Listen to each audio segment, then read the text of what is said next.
le revenu, le niveau de vie d'un pays dépend de sa production.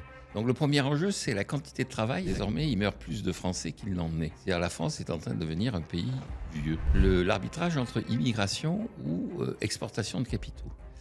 Alors pour exporter des capitaux, il faut en avoir, c'est-à-dire il faudrait épargner davantage. On n'arrête pas de dire aux Français qu'ils sont très épargnants, en fait c'est pas vrai. On ne sait pas lever l'impôt, c'est faux. La question que l'on doit se poser, c'est les conséquences de ces impôts sur la croissance économique. Les profits d'aujourd'hui sont les investissements de demain et les emplois d'après-demain. On a généré effectivement une impulsion de croissance qui fait qu'à la fin des fins, le Trésor public a trouvé 12 à 13 milliards de plus. En fait, ce qu'a montré Napoléon, c'est que même quand les intentions de l'État sont bonnes, s'il se mêle l'industrie, ça finit toujours par se retourner contre l'industrie. Donc l'État stratège, ça marche pas. Non, ça marche pas. Le système sera plus efficace s'il y a une reconnaissance des talents et pas uniquement une sorte de routine à la soviétique. La zone qui dégage le plus d'excédents, c'est la zone euro de très très loin. Ils se vendent. Le SMIC à 1600, on le sait, ça crée immédiatement du chômage. On ne fait pas un impôt sur le mérite, on fait un impôt sur le vice. Et vive la liberté, bordel. Jean-Marc Daniel, bonjour. Bonjour. Ravi de vous avoir ici. On va évidemment parler très largement d'économie. Pour vous présenter, pour les quelques personnes qui ne vous connaîtraient pas encore, vous êtes évidemment économiste, chroniqueur, vous avez sorti un nouveau livre très récemment. Moi, j'aimerais vous poser une première question. C'est quoi l'état économique de la France aujourd'hui ? Alors, si vous regardez les discours officiels, si vous vous référez, puisque on parle dans l'actualité, au discours de transmission des pouvoirs, aux passations des pouvoirs entre le ministre sortant Bruno Le Maire et son successeur Antoine Armand, tout va bien. Tout est parfait, l'héritage est somptueux, l'État est magnifique. Alors, je pense qu'il y a en fait deux niveaux pour analyser la réalité de la situation économique du pays. Il y a ce que j'appelle un peu les poncifs. Donc, on s'inquiète du déficit budgétaire, de la situation des finances publiques. On s'inquiète de l'évolution du pouvoir d'achat. On s'inquiète des enjeux autour de la réindustrialisation. Tout ça, pour moi, ce sont des non-enjeux et qui ne correspondent pas à la réalité. Je crois qu'il y a en réalité trois enjeux. Alors, pour revenir aux trois exemples, il y a trois enjeux. Concernant le pouvoir d'achat, le pays vit au-dessus de ses moyens. Et donc je suis professeur d'économie, donc je m'appuie sur des textes, des livres, des manuels. Les manuels de référence en économie, c'est celui qui a été rédigé par un économiste américain qui s'appelle Nicolas Gregory Mankiw. Et il résume l'économie en 10 principes. Et dans ces 10 principes, il y en a un qui porte le numéro 8. Et il dit que le revenu, le niveau de vie d'un pays dépend de sa production. Et donc la grande caractéristique de la France, c'est qu'elle a un revenu qui est au-delà de sa production. Donc elle accumule des déficits extérieurs et elle est en train de devenir de ce côté-là un peu le mouton noir de l'Europe. C'est-à-dire on montre beaucoup l'Italie. Mais ce qui est intéressant, c'est que le chiffre du commerce extérieur de l'Italie est le même que celui de la France. Sauf qu'en face de celui de la France, il y a un moins, c'est-à-dire un déficit, et en face de celui de l'Italie, il y a un plus, c'est-à-dire un excédent. Donc le premier enjeu, c'est de faire en sorte que le pays vive au niveau de ses moyens. Et pour qu'il vive au niveau de ses moyens, ça veut dire que soit il augmente la quantité de travail, soit il diminue le revenu. C'est-à-dire, il peut diminuer le revenu. C'est ce qui s'est passé en 83-84. Le gouvernement de l'époque, au travers de la rigueur, a diminué le revenu parce qu'on vivait déjà au-dessus de nos moyens. Et puis, il y a cette espérance qu'on augmentera effectivement la production. Et donc, augmenter la production, ça veut dire travailler plus. Donc le premier enjeu, c'est la quantité de travail et la capacité à porter le niveau du travail aux envies, aux besoins, à la nécessité pour la population de conserver son pouvoir d'achat. Alors le deuxième enjeu, c'est qu'on ne s'en aperçoit pas, mais désormais, il meurt plus de Français qu'il n'en est.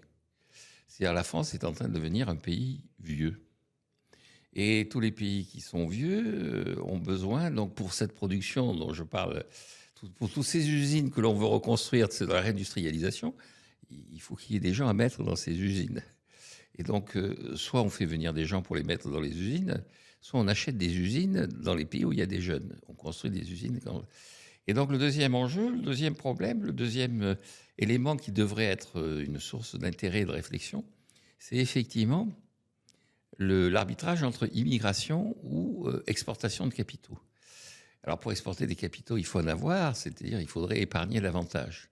On n'arrête pas de dire aux Français qu'ils sont très épargnants, en fait c'est pas vrai.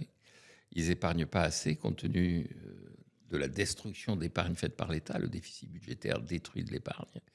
et compte tenu du fait que dans les années 60-70, qui était montré comme étant l'exemple, c'est les 30 glorieuses, le taux d'épargne était plus élevé. Donc il faut soit accepter l'immigration, soit accepter l'épargne. Mais on ne peut pas continuer à vivre comme ça dans une situation où on n'affronte pas le vieillissement de la population. Et puis je crois que le troisième enjeu, qui est l'enjeu mondial, c'est est-ce que la réalité du réchauffement climatique correspond à une perception, et donc est-ce que la population est prête à accepter les réponses au réchauffement climatique. Concrètement, les économistes proposent d'augmenter le prix du carbone. Augmenter le prix du carbone, c'est augmenter le prix de l'essence. Et donc, pour me résumer, je dis qu'il y a un problème de pouvoir d'achat, mais pas dans le sens où on le pense, c'est-à-dire le pouvoir d'achat n'est pas en adéquation avec la production. Et donc, il faut augmenter la production ou baisser le pouvoir d'achat. Il y a un problème de vieillissement. L'épargne n'est pas en adéquation avec la réalité démographique. Et donc, il faut soit faire venir de la jeunesse, soit dégager l'épargne pour l'investir dans les pays jeunes. Et puis, il faut accepter de payer le prix de la pollution, c'est-à-dire payer l'essence plus cher. On détaillera évidemment un petit peu tous ces sujets au fur et à mesure de l'échange. Vous en avez parlé tout à l'heure comme presque un non-sujet. Mais effectivement, depuis 1974, on est en déficit chronique. Aujourd'hui, il y a un satisfecit alors qu'effectivement, il y a plus de 3 milliards de dettes, ou en tout cas, on en approche. Comment ça se fait, d'après vous, qu'aujourd'hui, on ne soit plus en capacité d'avoir un budget à l'équilibre ou d'être excédentaire sur ce sujet-là? Je crois là aussi, il y a plusieurs raisons qui expliquent. Donc, budget en déficit, ça veut dire que les recettes sont inférieures aux dépenses. Donc, soit on augmente les recettes, mais on s'aperçoit qu'augmenter les recettes, c'est augmenter les impôts. Et alors, il y a une espèce de discours dominant, une espèce de poncif qui circule. Là aussi, la force de la France, c'est qu'il y a des réserves de fiscalité. On sait lever l'impôt. On sait lever l'impôt. Pas du tout, on ne sait pas lever l'impôt puisqu'on n'arrive pas à couvrir les dépenses. On ne sait pas lever l'impôt, c'est faux. Alors on lève les impôts, mais on se heurte à une forme de réticence de la part de la population sur un certain nombre d'impôts. Et donc, en plus, sur les impôts, la question que l'on doit se poser, c'est les conséquences de ces impôts sur la croissance économique. Or, on baisse régulièrement les impôts, ce qui veut dire qu'effectivement, on ne sait pas lever l'impôt. Si on dit aux gens, mais rassurez-vous, on va baisser les impôts, ça veut dire qu'on considère dans le message politique ambiant que ce qu'attend la population, ce n'est pas d'équilibrer les comptes publics, c'est de payer moins d'impôts. Et donc, on baisse les impôts. On a supprimé, par exemple, la taxe d'habitation, qui n'était pas forcément un impôt très intelligent. Il faut voir que la taxe d'habitation, c'est l'héritière des impôts du directoire. Donc, le directoire est quand même une période qui commence à avoir un peu de plomb dans l'aile. En fait, ça date. Mais enfin, donc, on a supprimé la taxe d'habitation. Bon, et je ne suis pas sûr que les gens soient très reconnaissants d'ailleurs au gouvernement. Et il manque une vingtaine de milliards liés au fait que la taxe d'habitation a disparu. Alors que si on avait supprimé ces 20 milliards d'impôts sur les entreprises, on aurait eu en retour un effet positif, parce que 20 milliards de profits, ça obéit au bon vieux principe. Les profits d'aujourd'hui sont les investissements de demain et les emplois d'après-demain. Et donc, dans l'évolution qu'on a eue des impôts, contrairement à ce qu'on dit, on a un problème de collecte de l'impôt, et les réformes fiscales que l'on fait sont toujours des réformes qui vont pour répondre aux attentes immédiates de la population et non pas aux attentes lointaines mais utiles du pays. Donc c'est des réformes politiques plus que pragmatiques en fait. Oui, exactement. On en revient à cette idée qui est une idée assez courante chez les économistes. C'est Jan Tinbergen qui était le premier professeur à avoir le prix Nobel d'économie. Et donc, il avait une formule qui était héritée de formules anciennes, mais il disait la différence qu'il y a entre les économistes et les hommes politiques, c'est que les économistes préparent la prochaine élection, la prochaine génération, et les hommes politiques préparent la prochaine élection. Alors ensuite, il y a le problème des dépenses. Alors on met souvent en avant que la grande différence qu'il y a dans les dépenses publiques entre la France et les autres pays, c'est les dépenses de retraite. Alors, ça tient au fait qu'effectivement, on a un système de retraite par répartition qui mutualise toutes les dépenses de retraite sous la forme de caisses. En réalité, la population âgée française n'est pas plus favorisée que la population âgée des autres pays. Et donc, le véritable enjeu, c'est effectivement que l'État se mêle de tout. Donc l'État se mêle de tout. Donc il pourrait effectivement baisser ses dépenses en expertisant ses dépenses. Alors il y a deux façons là aussi de procéder. Il y a une première façon qui est de dire écoutez, on va examiner ça à l'euro près, on va regarder chaque euro qui est dépensé. Les fameux coups de rabot. Voilà, alors les coups de rabot, mais alors on va faire ça de façon, non pas le rabot, on va faire ça le sécateur. C'est-à-dire on regarde et puis on dit ça c'est utile, ça c'est pas utile. Parce que le rabot, c'est on rase tout. Et je pense que tout ça ne sert à rien, ne débouche jamais sur aucune décision, parce que dès qu'on demande à une administration si elle peut faire avec moi, elle ne répond pas du tout. On est à l'os. Ça fait 40 ans que toutes les administrations sont à l'os.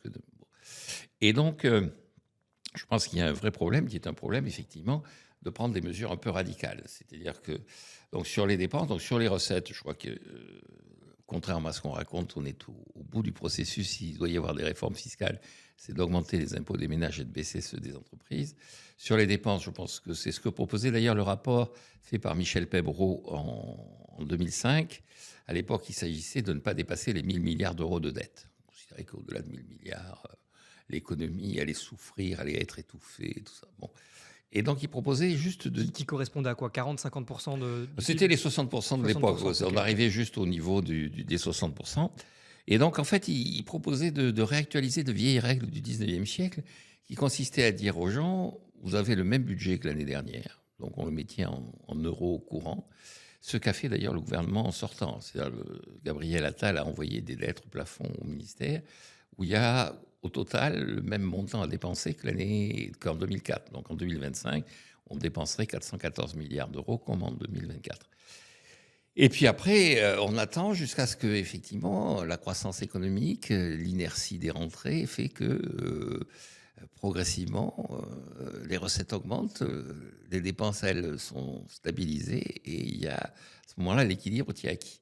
Donc la deuxième action, ce serait effectivement de faire ça, sachant que ce que proposaient les économistes du 19e siècle, c'est qu'une fois qu'on est revenu à l'équilibre, on donne non pas l'équivalent des dépenses de l'année précédente, mais l'équivalent des recettes de l'année précédente. Alors c'était un ministre des Finances de la Restauration. Je parlais du directoire, là je modernise un peu. La Restauration, ça s'appelait Villèle, et donc c'était les règles qu'il proposait. Donc de Villèle à Pebreau, il y a quelques règles simples, et puis je pense... Et alors, le troisième élément qui est, c'est que je pense qu'on aurait pu, et on va être obligé, avoir une interprétation du déficit qui soit une interprétation conforme à la logique à la fois des économistes et des traités que nous signons. C'est-à-dire, il y a l'idée dans les traités européens qu'il y a des périodes où il faut faire du déficit parce qu'il y a un ralentissement de l'activité économique. Pour relancer la croissance. Pour relancer la croissance, des circonstances exceptionnelles comme au moment du confinement lié à la Covid. Et puis en revanche, dans les périodes où la croissance est là, parce qu'il y a des dynamiques cycliques, il faut en profiter pour réduire le déficit et même dégager des excédents. Et donc il y a des pays qui l'ont fait. Hein. Moi, j'appartiens à une génération qui, à la fin des années 90, a participé à des colloques dont le thème était « Comment allons-nous faire sans dette publique américaine ?» Parce que Reagan avait fait une dette publique abyssale. Et Clinton a redressé les finances publiques. Et non seulement il a redressé les finances publiques, mais à partir de 1998, donc il est élu en 1992, donc il commence par arrêter le déficit, puis il réduit le déficit, et à partir de 1998, le budget fédéral américain dégage des excédents.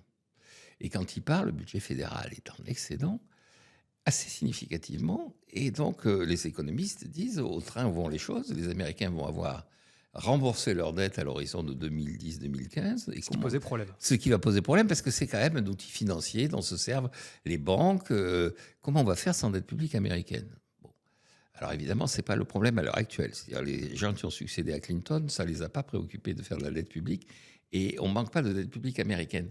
Mais ça veut dire qu'on peut, en inversant la tendance et en acceptant cette règle, qui est une règle simple, on ne fait de déficit que dans les périodes qui sont les périodes de ralentissement de l'activité économique. En revanche, dans les périodes fastes, on fait de l'excédent. Et donc, si vous voulez, il y a trois temps. Dans un premier temps, on maintient les crédits au niveau de l'année précédente, de façon à grignoter le déficit. Ensuite, on passe à la phase où on donne comme dépense l'équivalent de l'année précédente. Et une fois qu'on a dégagé comme ça des marges, à ce moment-là, on fait évoluer les dépenses suivant un taux plus ou moins normé, en se disant qu'en moyenne, il y a des périodes où il y aura plus de croissance, donc plus de rentrée fiscale, et puis des périodes où il y aura moins de croissance, moins de rentrée fiscale, et en moyenne, on arrivera à équilibrer. Donc dépenses publiques dynamiques, en fait. Une dépense publique assez dynamique. Alors, pour conclure là-dessus, je crois qu'il y a une erreur pour moi, qui est de considérer qu'il y a une bonne et une mauvaise dette. Et la bonne dette, ce serait des investissements, et la mauvaise dette, ce serait du fonctionnement. Or, je pense que pour l'État, c'est des notions qui sont difficiles à cerner. On met souvent en avant le fait que la recherche, l'enseignement, c'est de l'investissement sur l'avenir. Or ça, sur le plan comptable, ça apparaît en fonctionnement. En revanche, les célèbres ronds-points dotés Financé par l'Europe. financés par l'Europe ou dont les collectivités locales se sont gobergées, ont accumulé, tout ça, c'est pas un investissement très utile. Je mets assez souvent en exemple le fait qu'à un moment donné, au Japon, justement, pour faire des investissements et tout ça, ils s'étaient mis à faire des ponts. Et l'entreprise de BTP qui avait reçu les marchés était assez proche du pouvoir, du clan au sein du parti au pouvoir qui contrôlait le ministère des Finances, donc on ne contrôlait pas trop ce qu'ils faisaient. Et puis on s'est aperçu qu'ils avaient construit des ponts au-dessus de rien. Alors on s'est mis à creuser des rivières pour passer sous les ponts. C'est incroyable. Et c'était de l'investissement, et c'était comptabilisé en investissement. Donc je crois que cette idée que l'État a investi... Non, l'État, il doit équilibrer ses comptes, gérer les périodes fastes en engrangeant des ressources, gérer les périodes de ralentissement économique en faisant du déficit et en soutenant la croissance, et puis faire quelques actions structurelles pour préparer l'avenir.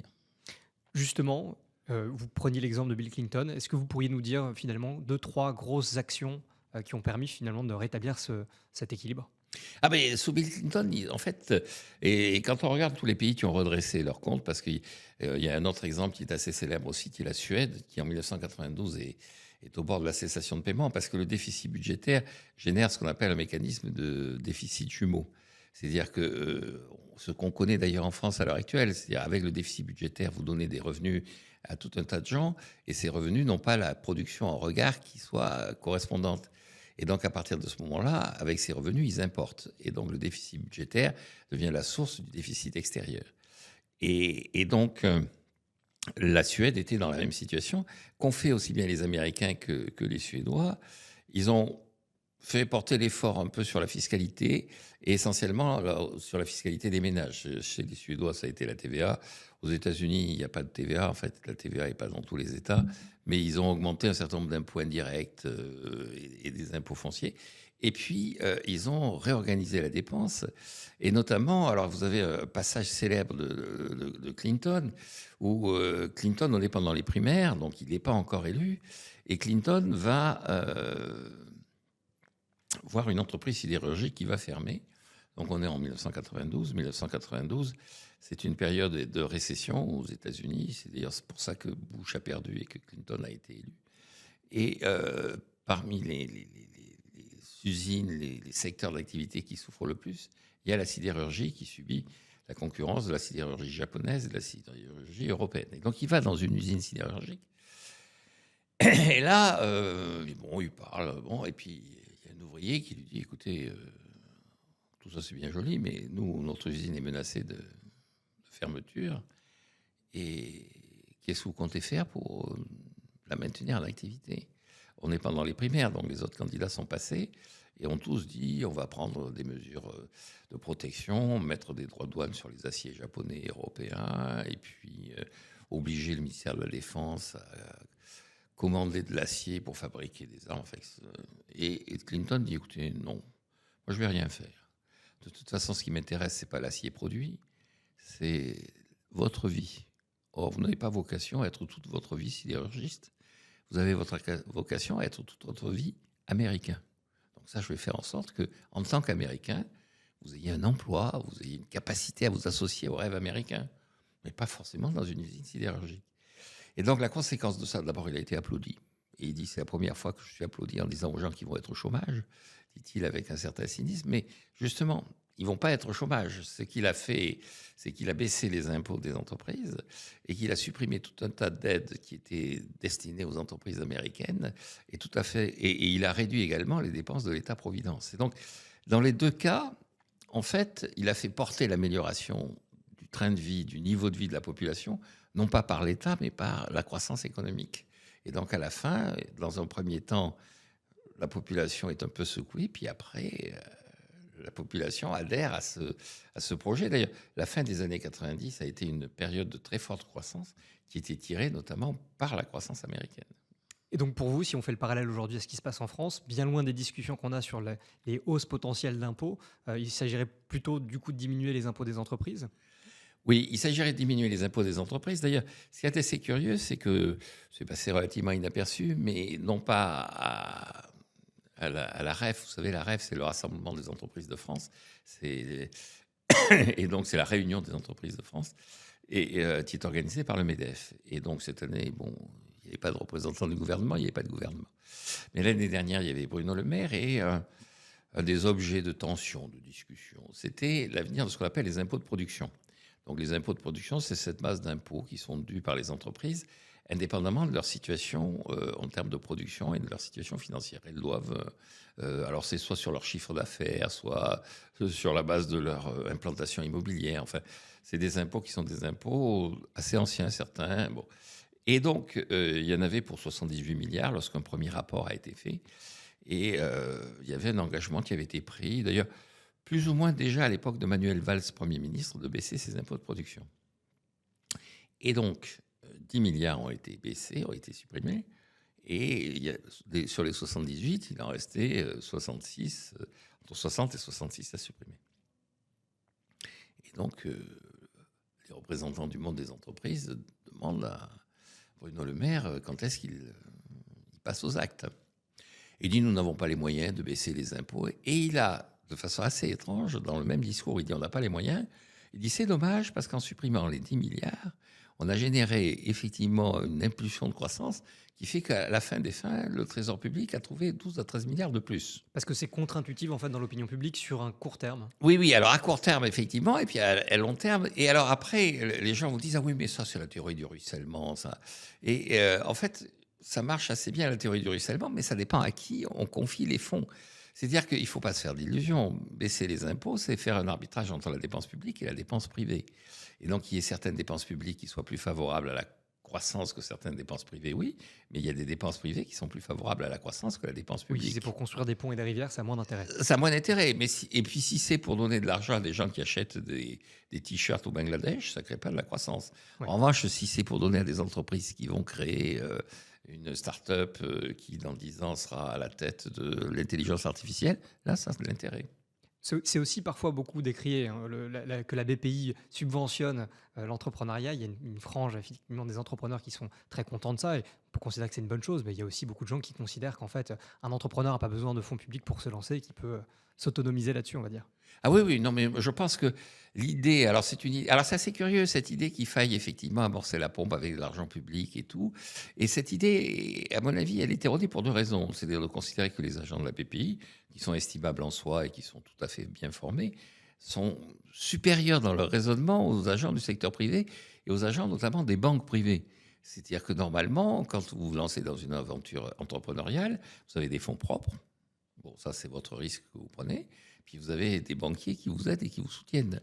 Donc des fonds, des business angels. Oui, puis la BNP, la Société Générale, le rôle d'un banquier, c'est de prêter à quelqu'un qui va créer de la richesse. Hein. Et donc,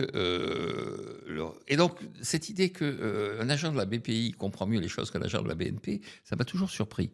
C'est l'État planificateur, finalement. Oui, alors c'est ça. Et alors le deuxième élément, c'est le bilan justement des opérations antérieures. Donc l'État planificateur, bon, alors je cite souvent, mais maintenant plus personne ne sait ce que c'est le plan calcul. Le plan calcul, c'est quand le général de Gaulle dit on a besoin d'ordinateurs, il faut préparer l'avenir, et donc l'avenir c'est l'ordinateur. Bon, c'est assez bien vu. À l'époque, on ne parlait pas d'ordinateur et on parlait de calculatrice. C'est du moins comme ça que s'exprimait le général. Et donc, on va construire, on va aider à l'émergence d'une entreprise, d'une industrie informatique. Bon, ça s'est terminé par un fiasco. Et alors les gens disent, ah oui, mais l'État n'a pas fait ce qu'il fallait. À la même époque, on a créé un institut de développement industriel qui avait été créé donc, à l'époque où Georges Pompidou était Premier ministre et qui a été conforté quand il est devenu président de la République. Et ce qui est intéressant, c'est qu'en 1987, Édouard Balladur, qui est ministre de l'économie et des finances, qui était l'ancien secrétaire général de Pompidou à l'époque où il était président, et donc qui avait supervisé plus ou moins cette politique industrielle, et notamment la création de l'Institut de développement industriel, fait un bilan devant l'Assemblée nationale en disant on va privatiser l'IDI, l'Institut de développement industriel, parce que l'idée est bonne, qu'il y ait un lieu où on réfléchisse en priorité à ce secteur particulier qu'est l'industrie, mais on n'a pas intérêt à le garder public parce que ça a été plutôt bureaucratique. Les gens prenaient des couvertures multiples et variées parce qu'ils n'osaient pas mettre en jeu leur carrière. Et puis, les gens qui dirigeaient passaient 1 an, 2 ans avant de partir vers un autre horizon. Et donc, il constatait lui-même que l'idée qu'une institution publique puisse être à l'amorce d'une construction de richesse, l'élaboration d'un tissu productif, ça lui paraissait saugrenu. Et donc, moi, ça me paraît aussi saugrenu. Et si demain, un responsable politique a envie de mettre en avant, vous parliez tout à l'heure d'intelligence artificielle, plutôt que finalement de subventionner un secteur, comment cette personne-là peut s'y prendre pour finalement faire en sorte que, par exemple, la France ou les entrepreneurs français créent finalement des entreprises là-dessus ou qu'on puisse revendiquer le fait d'être en pointe sur un secteur? Alors, je crois là aussi, il y a de nouveau 3 façons d'aborder le truc. Il y a une façon, alors là, je vais avant le directoire, je me propulse à l'époque où il y avait une politique industrielle, Colbert, tout ça. Et alors, un événement qui est un événement historique, la ville de Bordeaux et la ville de Nantes se révoltent pour des raisons fiscales, parce que tous ces gens qui ont des idées sur ce qu'il faut faire ont besoin d'argent pour financer leurs idées. Donc, on augmente les impôts, révolte fiscale. Dans les 2 cas, on rase quasiment la ville, et surtout à Bordeaux. Et donc, le prévôt des marchands de Bordeaux, qui s'appelle Monsieur Legendre, est convié à venir à Versailles, rencontrer Colbert, qui lui dit, écoutez, on a été un peu violent, qu'est-ce que je peux faire pour vous? Et Legendre répond, oubliez-moi, la meilleure chose que puisse faire l'État pour l'industrie, l'activité économique, c'est de m'oublier. Et alors, bon, je pourrais multiplier les exemples, les citations. Jean-Baptiste Say, qui est un des rares économistes français mondialement connus, faisant le bilan du passage de Napoléon au pouvoir. Donc, il dit, bon, écoutez, Napoléon, il avait des idées économiques assez militaires. Voilà, bon, l'État allait passer des commandes, l'État allait... Bon, et il dit, en fait, ce qu'a montré Napoléon, c'est que même quand les intentions de l'État sont bonnes, s'il se mêle l'industrie, ça finit toujours par se retourner contre l'industrie. Donc l'État stratège, ça ne marche pas? Non, ça ne marche pas. Alors, le deuxième niveau, c'est qu'est-ce qu'il peut faire pour... eh bien, c'est de laisser jouer au mieux la concurrence, c'est-à-dire de laisser émerger, et donc de faire en sorte que, par l'intermédiaire de la concurrence, c'est ce qui a motivé les gens. C'est-à-dire que ce qui motive quelqu'un, c'est de faire du profit, et la contrainte qu'on lui met sur le dos, c'est que s'il se débrouille mal, il y a quelqu'un qui va prendre ses parts de marché. Et donc, je pense que la meilleure façon d'obliger les gens à bouger, à se bouger, à réagir, c'est de favoriser la concurrence nationale et internationale. Il ne faut pas avoir peur des concurrents internationaux. Et pas de créer un cadre réglementaire trop restrictif non plus. Trop restrictif. Il faut que les gens aient la possibilité, l'imagination de... Et puis, la troisième solution, c'est éventuellement de prendre des mesures fiscales qui soient des mesures fiscales favorables, d'alléger les contraintes fiscales sur certaines activités économiques. Mais je pense que le véritable enjeu dans ces cas-là, c'est d'être relativement constant dans l'effort. Sur la fiscalité, notamment des entreprises, moi, il y a 2 choses qui me frappent. La première, c'est que l'OCDE a identifié le nombre de prélèvements sur les entreprises en France. Et on est aux alentours de 225 à 230 prélèvements. D'ailleurs, en Italie, le journal qui est l'équivalent du quotidien Les Échos, le journal économique de référence, a une rubrique qui s'appelle l'impôt du jour et qui signale aux entreprises quel est l'impôt qu'elles doivent payer le jour en question. Et donc, ça veut dire que, grosso modo, il y a à peu près en Italie, sur les entreprises, un nombre d'impôts équivalent au nombre de jours ouvrables. Mais en France, c'est un peu la même chose. Oui, bien sûr. Oui. Et donc, il faut simplifier tout ça, nettoyer tout ça, alléger tout ça. Et puis, alors, la deuxième chose, c'est que c'est un peu un trait d'esprit de ma part. Je ne sais pas si c'est drôle, mais ça me fait rire. C'est de qualifier notre fiscalité de quantique. C'est-à-dire qu'en mécanique quantique, j'ai jamais compris comment ça fonctionnait, la mécanique quantique. Là, Une espèce de superposition d'états. Oui. Alors surtout, ce que j'ai compris, c'est que quand on a repéré la vitesse, on ne sait pas où on va, on ne sait pas où on est. La vitesse vous montre où vous allez, mais on ne sait pas où on est. En revanche, quand on sait où on est, on ne sait pas où on va. Parce que je crois que ça dépend de l'observateur, de l'expérience. Oui, l'observateur a de l'expérience. Et de toute façon, il y a 2 choses que vous ne pouvez pas avoir, c'est la vitesse et la position. Donc quand vous avez la vitesse avec une certaine certitude, vous ne savez pas exactement quelle est la position. Quand vous avez la position avec une certitude, vous avez des probabilités de vitesse, mais vous n'avez pas une certitude sur la vitesse. La mécanique quantique, donc, ces 2 notions, c'est où vous êtes et où vous allez. Et je pense que sur la fiscalité, en France, elle est quantique. Si vous avez à peu près compris ce qu'on attend de vous, vous ne savez pas ce qu'on va attendre de vous la semaine ou l'année prochaine. Si vous avez compris ce que dans la loi de finances, on attend de vous l'année prochaine, il est probable que cette année, vous soyez à côté de la plaque. Oui, ça a un impact énorme sur la confiance des chefs d'entreprise et donc du coup sur la génération de croissance future. Ah oui, tout à fait, tout à fait. Je crois qu'un des grands enjeux de la... Alors tout le monde le dit, il faut faire de la simplification, et puis la simplification ne Tout le vient monde le dit, jamais. mais pourquoi on le fait jamais? Alors on le fait jamais parce que je pense qu'il y a à chaque fois derrière chaque niche, comme le dit les spécialistes de la fiscalité, derrière chaque niche, il y a un chien. Donc il y a des gens qui bénéficient de cette situation. Et d'abord parce que, donc effectivement, la fiscalité, ça permet d'alléger et donc de faire un tri entre certaines entreprises et d'autres entreprises, donc de donner l'impression d'avoir un pouvoir sur le tissu productif. Et puis deuxièmement, vous avez des fonctionnaires derrière qui vous expliquent que c'est indispensable, qu'il faut absolument... Vous savez, dans le débat sur la redevance télé, qui a fini par être supprimé, et donc un des éléments qui était systématiquement mis en avant, c'est que les gens qui percevaient la redevance étaient des gens qui étaient les agents de l'ORTF autrefois, puisque c'était l'ORTF qui prélevait lui-même d'ailleurs l'office, qui prélevait lui-même la redevance. Et dans une action de décentralisation, on avait installé le service de la redevance à Rennes. Et donc quand on a dit on va supprimer la redevance, tout le monde a dit mais on va supprimer des emplois à Rennes, mais c'est contraire à l'aménagement du territoire. Donc il faut garder la redevance pour garder les emplois, pour favoriser l'aménagement du territoire. Et comme ça... Bon. Alors, on n'est pas dans la situation caricaturale. Là. Vous venez de dire que j'ai publié un livre. Là, c'est un livre d'histoire, enfin, d'anecdotes, de leçons de l'histoire économique. Et je raconte dans ce livre que, quand il voulait baisser les dépenses, Necker, qui arrive après Turgot, s'aperçoit qu'il y a une vingtaine de personnes qui s'appellent les hâteurs d'euros. Alors, il les convoque. Et il leur demande, je ne comprends pas ce que ça veut dire. Il dit, je suis suisse, il arrive de Genève. Hâteur d'euros, en Suisse, on ne connaît pas. On parle français, mais on ne comprend pas.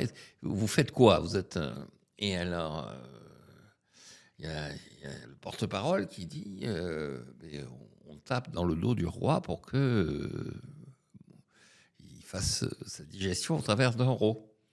Alors Necker lui dit écoutez, c'est pas un bébé, le roi. S'il est plus. Un bébé, c'est compréhensible, mais le roi.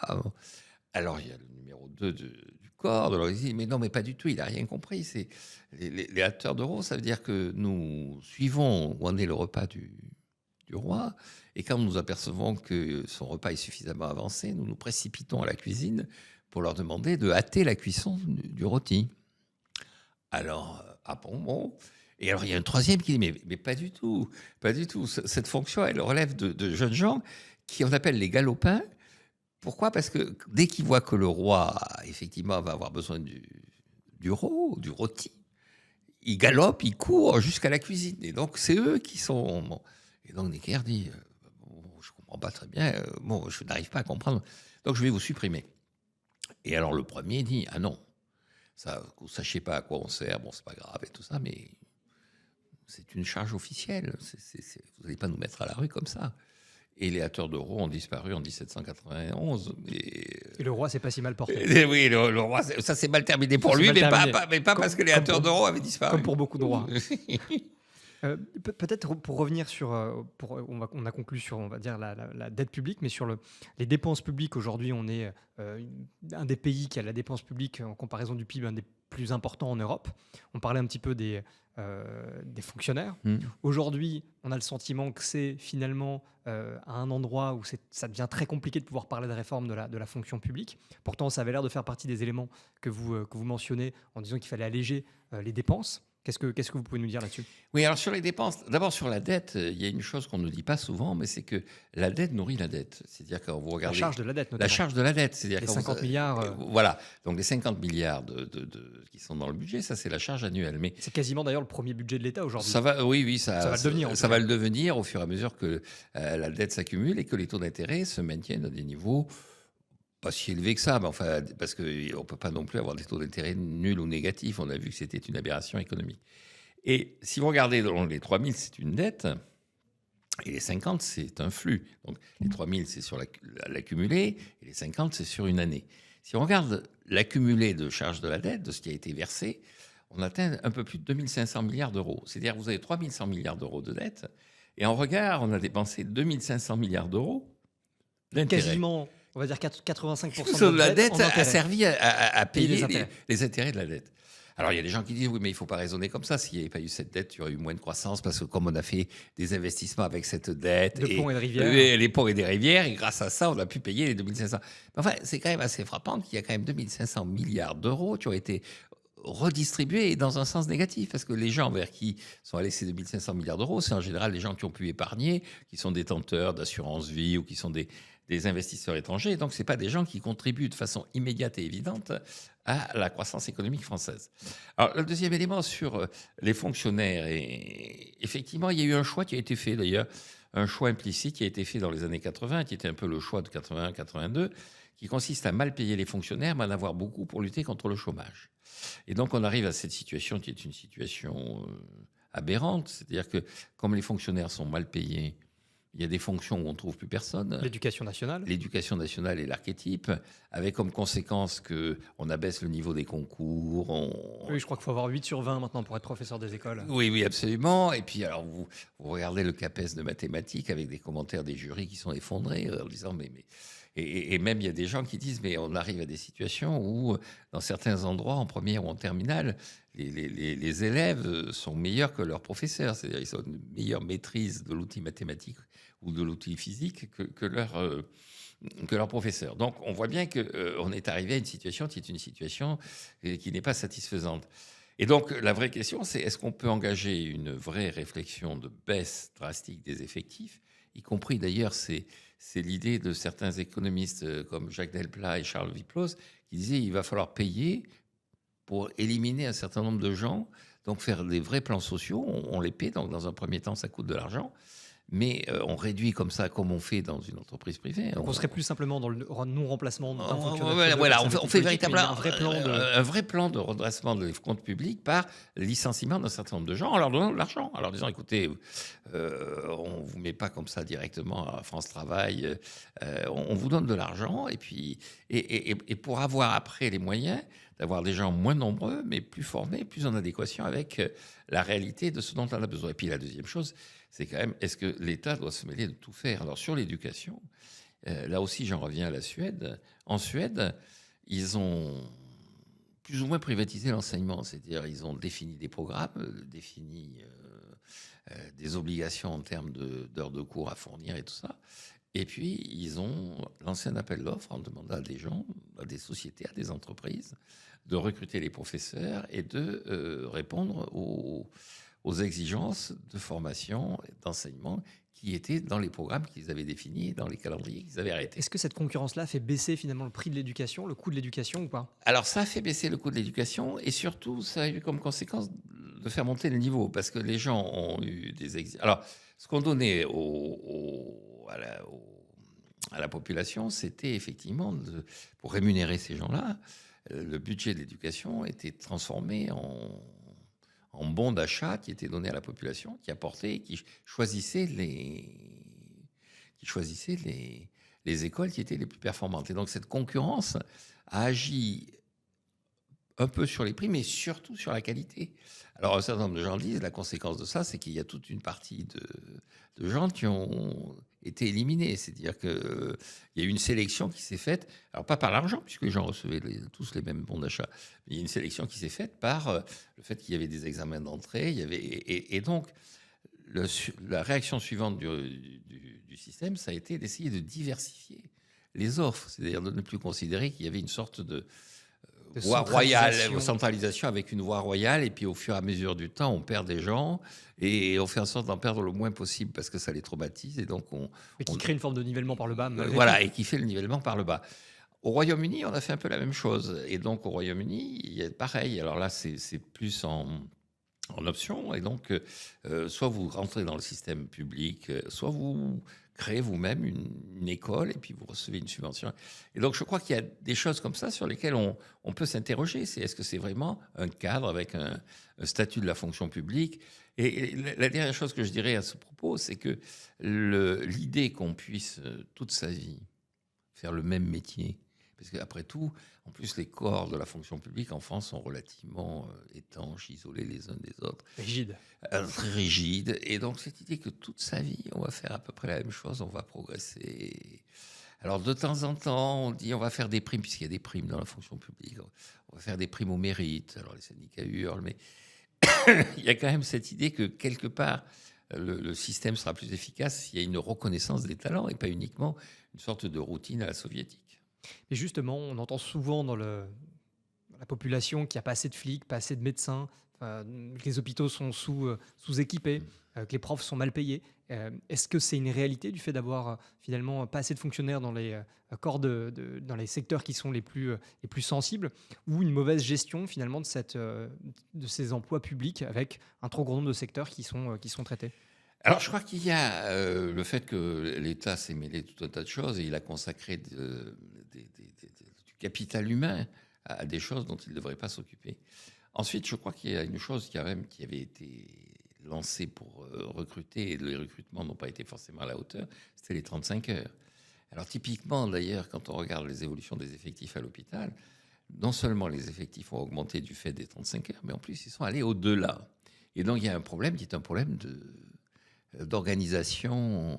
Et puis alors pour en revenir à certains métiers comme à l'hôpital, il y a pour l'instant une incapacité à utiliser un certain nombre d'outils qui permettent dans des pays étrangers de résoudre ce type de problème. Vous avez le même débat en Angleterre avec la réforme du NHS, c'est-à-dire que les gens disent ça va pas le système. Alors le système de santé britannique est un de ceux qui coûtent les moins chers au monde. Et les gens disent oui, sauf qu'on n'est pas soigné. Et donc il y a deux réponses possibles. Le gouvernement travailliste vient de dire, écoutez, nous, il y avait une réponse à laquelle on pensait qui était d'augmenter les effectifs, mais on va automatiser systématiquement les problèmes de santé. Et je crois qu'une des faiblesses de l'État, c'est le retard qu'il prend dans certaines formes d'automatisation. Alors, il y a des endroits où il est assez performant. Hein. Tout le monde disait le prélèvement à la source de l'impôt sur le revenu, ça va être une catastrophe. Plus personne ne va y comprendre quoi que ce soit. Bon, ça a été C'était le Léviathan et finalement ça s'est pas si mal passé. Ça s'est pas si mal passé que ça. Et alors tout le monde a dit c'est un succès de Gérald Darmanin, mais bon, il était le ministre. Mais enfin, Ça aurait pu être un succès de n'importe qui. Le ministre qui était là, ça aurait été son succès. Le seul enjeu dans tout ça, c'était de dire je vous fais confiance. Et effectivement, ça valait le coup de leur faire confiance. Donc, je pense que quand l'État incorpore toutes ces nouvelles technologies, ça se passe plutôt pas mal. D'ailleurs, le ministère des Finances, c'est un ministère qui supprime des emplois. De même sur l'enseignement. Il y a l'enseignement supérieur en particulier. Vous avez tout un tas de pays où on supprime des universités pour les remplacer par des MOOC, par des professeurs. Il y a 500 universités qui ont fermé à cette rentrée aux États-Unis. 500 universités qui ont fermé physiquement et qui sont remplacés par des cours en ligne. D'ailleurs, l'école 42 ne propose pas de professeurs. Voilà. Donc, il y a des modèles possibles différents. Ça que voilà, de faire ça. Et donc, là, on voit bien aux États-Unis, maintenant, le véritable enjeu, c'est de faire passer les examens. Et ce que disent les Américains, c'est que le véritable enjeu d'un professeur, ce n'est plus de donner des cours, parce que d'autres le font à sa place, c'est de lire les thèses. Parce qu'on s'aperçoit qu'il y a beaucoup de gens qui ont reçu des thèses de doctorat, des PhD, avec des textes qui ont été plagiés, des textes qui sont incohérents et tout ça. Et donc dire, on a besoin de beaucoup moins de professeurs, et on a besoin de professeurs qui se concentrent sur la recherche, la lecture, l'évaluation, et pas sur le discours en chair. Et donc en France, on pourrait faire la même chose. Et justement, ce qui est intéressant, c'est qu'on a ce discours de moderniser l'État depuis presque des décennies maintenant. C'est quoi? C'est un problème politique, le fait de ne pas réussir à rendre l'État, on va dire, plus de se muscler, de faire mieux avec autant ou de faire mieux avec moins? Oui, je crois que c'est un problème. Alors, bon, il y a l'inertie des personnels et c'est quand même en plus... bon, alors traditionnellement, les gouvernements de gauche, c'est leur public, donc il y a une inertie des personnels. Quand vous regardez le recrutement de fonctionnaires aussi, ça s'est fait beaucoup dans les collectivités locales. Il y a aussi cette idée des élus qu'ils vont d'une certaine façon avoir une sorte de rôle social qui consiste à embaucher des gens et à leur donner un statut qui va leur permettre de garantir une forme de stabilité dans la commune, dans la collectivité dont ils s'occupent. Et puis, je pense qu'il y a une forme effectivement, de conviction que tout ça n'est pas grave. Vous savez, je cite toujours cette formule sur les dépenses, sur nos déficits et tout ça. La première fois que la France a été montrée du doigt à Bruxelles avec la mise en place d'une procédure pour déficit excessif, c'était Jacques Chirac qui était président de la République et Jean-Pierre Raffarin qui était Premier ministre. Et donc Jean-Pierre Raffarin raconte qu'il dit à Jacques Chirac que c'est quand même embêtant enfin, pour l'image de la France. Écoutez, ça n'a aucune importance. Bruxelles, ils ne vont pas nous envoyer des chars. Ils n'en ont pas. C'est-à-dire cette idée qu'il y a une forme d'impunité à la gabegie, que c'est pas grave en fait. Et cette impunité d'ailleurs est renforcée par l'appartenance à la zone euro. Nous ne serions pas dans la zone euro, ce mécanisme où on fait... On serait pleinement responsable. On serait pleinement responsable. Et donc, ce mécanisme où on a... La responsabilité est diluée par une appartenance, on va dire, un bloc franco-allemand, mais finalement 27 pays intégrés. Voilà, pas 27 pour la zone euro, mais enfin bon, et surtout le fait qu'on ait un déficit extérieur qui est lié au fait qu'on a beaucoup de dépenses publiques, donc on donne du pouvoir d'achat sans qu'il y ait de la production en regard. Ce déficit extérieur, au bout d'un moment, il y a des gens qui les sanctionnent. Et donc, regardez au Royaume-Uni, quand Liz Truss a dit « je vais baisser les impôts », la sanction sur les marchés a été immédiate en disant « écoutez, mais vous n'avez pas encore baissé les impôts alors que le pays vit au-dessus de ses moyens ». Et donc, elle a été obligée de partir. Et donc là, le pays vit au-dessus de ses moyens et personne ne le sanctionne parce que fondamentalement, quand vous avez un euro qui vous a été donné par la France au travers des intérêts qu'elle paie, si vous avez envie d'avoir des dollars, vous allez dans la caisse commune qui est la BCE et là, il y a tous les dollars que les Allemands ont mis. Et donc, le commerce extérieur allemand permet de financer le déficit extérieur français. Et du coup, aujourd'hui, est-ce à dire que les personnes politiques, les personnes publiques qui sont en charge et en responsabilité manquent de courage, ou alors qu'il faudrait une crise financière pour finalement avoir un véritable gouvernement technique et faire en sorte qu'on puisse renouer le... Oui, alors c'est une question relativement récurrente et intéressante. C'est-à-dire, moi, à titre personnel, quand est arrivée la dissolution et tout ça, j'ai dit c'est l'occasion d'avoir Mario Monti. C'est-à-dire que donc Mario Monti, je rappelle, en 2011, au moment de la crise des dettes publiques, bon, il y a le cas de la Grèce, il y a le cas de ce qu'on appelait les PIGS, c'est-à-dire le Portugal, l'Irlande, la Grèce et l'Espagne. Mais il y avait quand même deux pays qui étaient un peu au-dessus du lot. L'Espagne et l'Italie. L'Italie et la France. L'Espagne était dans les PIGS, le S, c'est l'Espagne. Okay. Et donc, les deux pays. Et donc, la Banque centrale va envoyer une lettre à ces deux pays. Et donc, la conséquence, c'est qu'en France, alors que Nicolas Sarkozy voulait changer de Premier ministre, François Fillon est conforté, ce qui va faire d'ailleurs que les deux hommes ensuite vont se détester. Et François Fillon va prendre je l'appelais comme dans les films de Weber, François Fillon va prendre des mesures d'austérité, pas très violentes, mais enfin qui sont quand même assez significatives et qui seront ensuite d'ailleurs prolongées par François Hollande.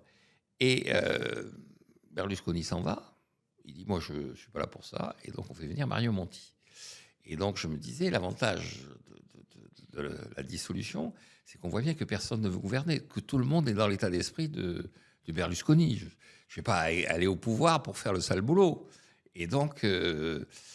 Est-ce que c'est pas encore plus tortueux que ça, en espérant la prochaine élection, faire en sorte que la situation actuelle soit tellement problématique qu'ils puissent en récupérer les fruits dans la prochaine élection? Non, ce dont vous avez intérêt à récupérer, c'est une situation assainie. Bien sûr. Sur le plan économique. C'est-à-dire, je pense que la gauche, le nouveau Front populaire, enfin, ils ne veulent pas le pouvoir, donc sinon ils ne se comporteraient pas comme ils se comportent. Et quand le bloc central, ils voient bien qu'ils sont piégés, qu'ils vont être obligés de faire le sale boulot. Mais ils auraient pu faire en sorte de ne pas être associés au sale boulot. Et donc, assez curieusement, ils se sont associés au sale boulot. Quant à la droite et à l'extrême droite, leur intention, c'est faites le sale boulot. Et nous, après, quand on arrive... Parce que leur objectif politique, c'est pas de réduire le déficit budgétaire et de régler ça. C'est de répondre aux attentes de la population en termes de sécurité, en termes de... Sur le régalien, etc. Sur le régalien, bon. Et donc, effectivement, la France aurait pu se faire un Mario Monti.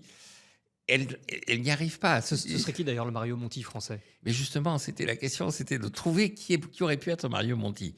Et donc à un moment donné, comme Mario Monti avait été commissaire européen, on a dit c'est normal que ce soit finalement Michel Barnier, qui a un peu un profil européen semblable, mais il n'a pas le profil de vie totalement semblables. Mario Monti a été un professeur. Et sinon, on disait le technicien typique, autre, c'est Mario Draghi. Mario Draghi, c'est le monde des banques centrales. On pourrait faire appel au gouverneur de la Banque centrale en France, donc à François Villeroy de Galhau. Mais François Villeroy de Galhau a fait savoir très vite qu'il n'était pas du tout candidat à exercer des fonctions soit de Premier ministre, soit de ministre de l'économie et des finances. Et là, Michel Barnier, c'est assez étrange. Lui aussi, il ne veut pas faire le sale boulot. C'est-à-dire qu'il faut trouver quelqu'un qui accepte de faire le sale boulot. Et alors, il y a des cas où il y a des périodes où on ne peut pas faire autrement. C'est-à-dire, c'est le cas du Royaume-Uni. Je parlais de Liz Truss, mais le vrai traumatisme du Royaume-Uni, ça a été 1976. C'est-à-dire 1976, quand le FMI a été appelé à la rescousse. Et donc, d'ailleurs, bon, plus personne ne se souvient de ça, mais Margaret Thatcher, elle est arrivée au pouvoir sans programme. Sa campagne électorale, ses affiches électorales étaient très simples. On voyait les 3 personnages qui étaient supposés être les fonctionnaires du FMI arrivant à Heathrow, et il y avait en dessous juste « Never again », plus jamais ça. C'est-à-dire, je vais prendre des mesures parce que c'est plus jamais ça. Et donc, et d'une certaine façon, d'ailleurs, Tsipras a joué un peu le même jeu. C'est-à-dire, Tsipras a dit on n'a pas le choix parce que sinon, on est la Turquie. Sinon, on est dans une espèce de dérive où inflation, dévaluation. Mais on a un peu ce sentiment-là. On a le sentiment que soit ça va nous tomber dessus, soit on va arriver à prendre notre destin en main en amont. Et on a du mal à voir de quelle manière on va prendre notre destin en main en amont d'une crise potentielle. Alors, prendre notre destin en amont, il y a une forme d'illusion, mais qui n'est pas très partagée. Parce que moi, ce qui me frappe, c'est qu'à un moment donné, quand même, les gens qui contestaient l'euro étaient relativement reconnus. Il n'y avait pas, donc je parlais du Rassemblement national. Marine Le Pen a fait une campagne quand même en 2017 qui était clairement Frexit. Oui, qui était clairement hostile à l'euro. Et donc, maintenant, c'est terminé parce que Le Brexit ayant eu lieu. Oui, le Brexit ayant eu lieu, et surtout, alors bon, même si les gens ne sont pas très au courant des théories économiques, la souveraineté monétaire, les économistes savent que ça obéit, cette souveraineté, à ce qu'on appelle le triangle des incompatibilités de Mundell. Ça veut dire quoi? C'est que si vous voulez garder votre politique monétaire, donc fixez vos taux d'intérêt, montrez que vous affirmez la réalité de votre politique monétaire sur le terrain par la détermination de vos taux d'intérêt. Et si par ailleurs, vous voulez avoir un taux de change clairement affiché, là aussi, vous choisissez votre taux de change, vous êtes obligé de vous isoler par un contrôle d'échange assez sévère. Ce que font un certain nombre de pays, ce qu'a fait très longtemps la Chine et qu'elle continue à faire plus ou moins. En revanche, si vous voulez garder cette espèce de liberté de circulation des capitaux, et avoir votre politique monétaire, votre taux de change, il bouge tout le temps. Et on le voit bien, d'ailleurs, je parlais de la Turquie, mais la Turquie, pour lutter contre l'inflation, essaie de faire monter ses taux. Puis au bout d'un moment, ils disent « Ah non, mais ça va trop haut ». Et à ce moment-là, le taux de change s'effondre. Et donc, il faut qu'ils se soumettent au triangle des incompatibilités de Mundell. Et donc, la souveraineté monétaire par sortie de l'euro est une illusion. Ouais. On en parlait un tout petit peu quand vous parliez de Bill Clinton. On l'a vu, il y a un vrai décrochage de la France en termes de compétitivité en rapport aux États-Unis depuis une vingtaine d'années. Comment on l'explique? Parce qu'on voit qu'effectivement, d'année en année, on est toujours presque surpris de la vigueur de la croissance américaine au regard de la croissance européenne qui est près de 1%, en tout cas qui est très, très plate. Oui, alors, moi, je ne suis pas aussi sévère vis-à-vis de l'Europe et aussi enthousiaste vis-à-vis des États-Unis. Là, il y a une des grandes différences, et je le soulignais au début, une grande différence entre l'Europe et les États-Unis, c'est la démographie. C'est-à-dire que l'Europe est une maison de retraite. Hein. L'Italie, par exemple, est passée en dessous de 60 millions d'habitants. L'Italie, qui était, il y a un siècle, un pays qui envoyait sa population à la surface de la planète, et il y avait des Italiens aux États-Unis, en Argentine, en Afrique. Bon. L'Italie, maintenant, est en situation de perte de la population, et les projections démographiques sont une diminution quasiment de moitié à l'horizon de la fin du siècle. Alors, cet enjeu démographique, d'ailleurs, concerne essentiellement l'Europe et puis l'Asie. La Corée, le Japon, etc. Le Japon et la Chine. Ah, bien sûr. Moi, j'appartiens à une génération qui a connu Jacques Dutronc en train de chanter 700 millions de Chinois. Et moi, et moi, et moi. Et donc là, maintenant, il y en a 1,4 milliard de Chinois. Sauf qu'avant la fin du siècle, on sera redescendu à 700 millions de Chinois. Donc, l'Inde, pour le coup, l'Inde, alors que l'Inde, elle a plutôt tendance à avoir sa population s'accroître. Et donc, les États-Unis ne sont pas dans la même situation. Le deuxième élément, c'est qu'on parle de compétitivité, mais la compétitivité, c'est la capacité à avoir des parts de marché. Et donc, quand on demande aux gens quel est le pays qui dégage le plus, quelle est la zone économique qui dégage le plus d'excédents extérieurs, donc qui est la plus compétitive, c'est-à-dire qu'il y a le plus d'exportations par rapport à ses importations, alors les réponses, c'est les États-Unis. Je dis non, c'est le plus gros déficit, mais alors abyssal. Si vous regardez le niveau des déficits du commerce extérieur et des balances des paiements courants, les États-Unis explosent tous les compteurs. Et en plus, la situation s'est aggravée parce que jusqu'il y a une quinzaine ou une dizaine d'années, le pétrole faisait l'essentiel du déficit. Là, maintenant, ils sont exportateurs de pétrole. Et donc, le déficit, c'est vraiment le train de vie des Américains. Oui, grâce au pétrole et au gaz de schiste, ils ont 13 millions de barils au quotidien. Oui, absolument. Donc, ils n'ont plus besoin d'importer du pétrole. Et donc, leur déficit, c'est vraiment le fait qu'ils vivent au-dessus de leurs moyens. Et donc, Alors pourquoi on voit ce décrochage dans finalement les différentes courbes de compétitivité de la compétitivité, je ne sais pas. Encore une fois, quand vous êtes, je ne sais pas comment ils calculent leur compétitivité, la zone qui dégage le plus d'excédents, c'est la zone euro de très très loin. Ok. Et si vous regardez juste sur le commerce avec les États-Unis, notre excédent sur les États-Unis, c'est entre 120 et 130 milliards de dollars. Et avec la Chine, on est le plus gros excédent sur les États-Unis. Donc vous êtes plutôt optimiste finalement vis-à-vis de l'Europe? Oui, je pense que l'Europe. Alors le problème de l'Europe, je vais revenir sur les États-Unis, mais le problème de l'Europe, c'est que comme c'est une maison de retraite, c'est ce que je disais. C'est un problème démographique. C'est un problème démographique, c'est ce que je disais par rapport à la France. Quand vous êtes une maison de retraite, soit vous investissez à l'étranger, soit vous faites venir des gens. Et donc, quand vous regardez les pays autour de nous, les pays comme l'Allemagne, l'Italie, l'Espagne, qui sont les principales économies de la zone euro, dégagent des excédents extérieurs et investissent à l'étranger. Et eux, en termes de compétitivité, ils ne sont pas particulièrement angoissés parce qu'ils dégagent des excédents. Le Premier ministre espagnol a surpris tout le monde, M. Pedro Sanchez, en allant en Chine, dire écoutez, mais moi je suis contre les mesures de protectionnisme vis-à-vis de la Chine. Parce que la Chine, c'est un fournisseur, mais c'est un client aussi. Et les exportations espagnoles en Chine explosent. Donc il dit, mais il faut arrêter ces bêtises. Et donc il est allé dire aux Chinois, mais je suis dans votre camp. Moi, je ne veux pas de protectionnisme, parce que je veux que vous achetiez mes produits. Bon. La France, elle n'est pas dans cette situation. C'est-à-dire que la France, elle importe plus qu'elle n'exporte. Et donc la France est une aberration par rapport à ça. Et donc elle est très sensible à ce discours. Ah oui, on ne fait pas ce qu'il faut. Alors les Américains, ils ont 1000 milliards de dollars de déficit de leur balance des paiements courants. Alors la conséquence de ça, il y a un indicateur que j'aime bien, que suit le FMI, qui est l'avoir extérieur net d'un pays. C'est-à-dire quand un pays est en déficit, il donne sa monnaie à un autre pays, et cet autre pays va acheter non plus des biens, puisque ce pays ne produit pas assez de biens il va acheter le patrimoine de ce pays. Et donc, grosso modo, quand vous avez des dollars, il arrive un moment, vous les gardez, puis il arrive un moment où vous achetez les États-Unis. Et donc, et vous regardez, les États-Unis ont cessé d'être propriétaires des États-Unis. Vous avez deux pays comme ça, c'est les États-Unis et la France. La France est en train de cesser d'être propriétaire de la France. Parce que plus de 60%, c'est ça, de notre dette est détenue par des...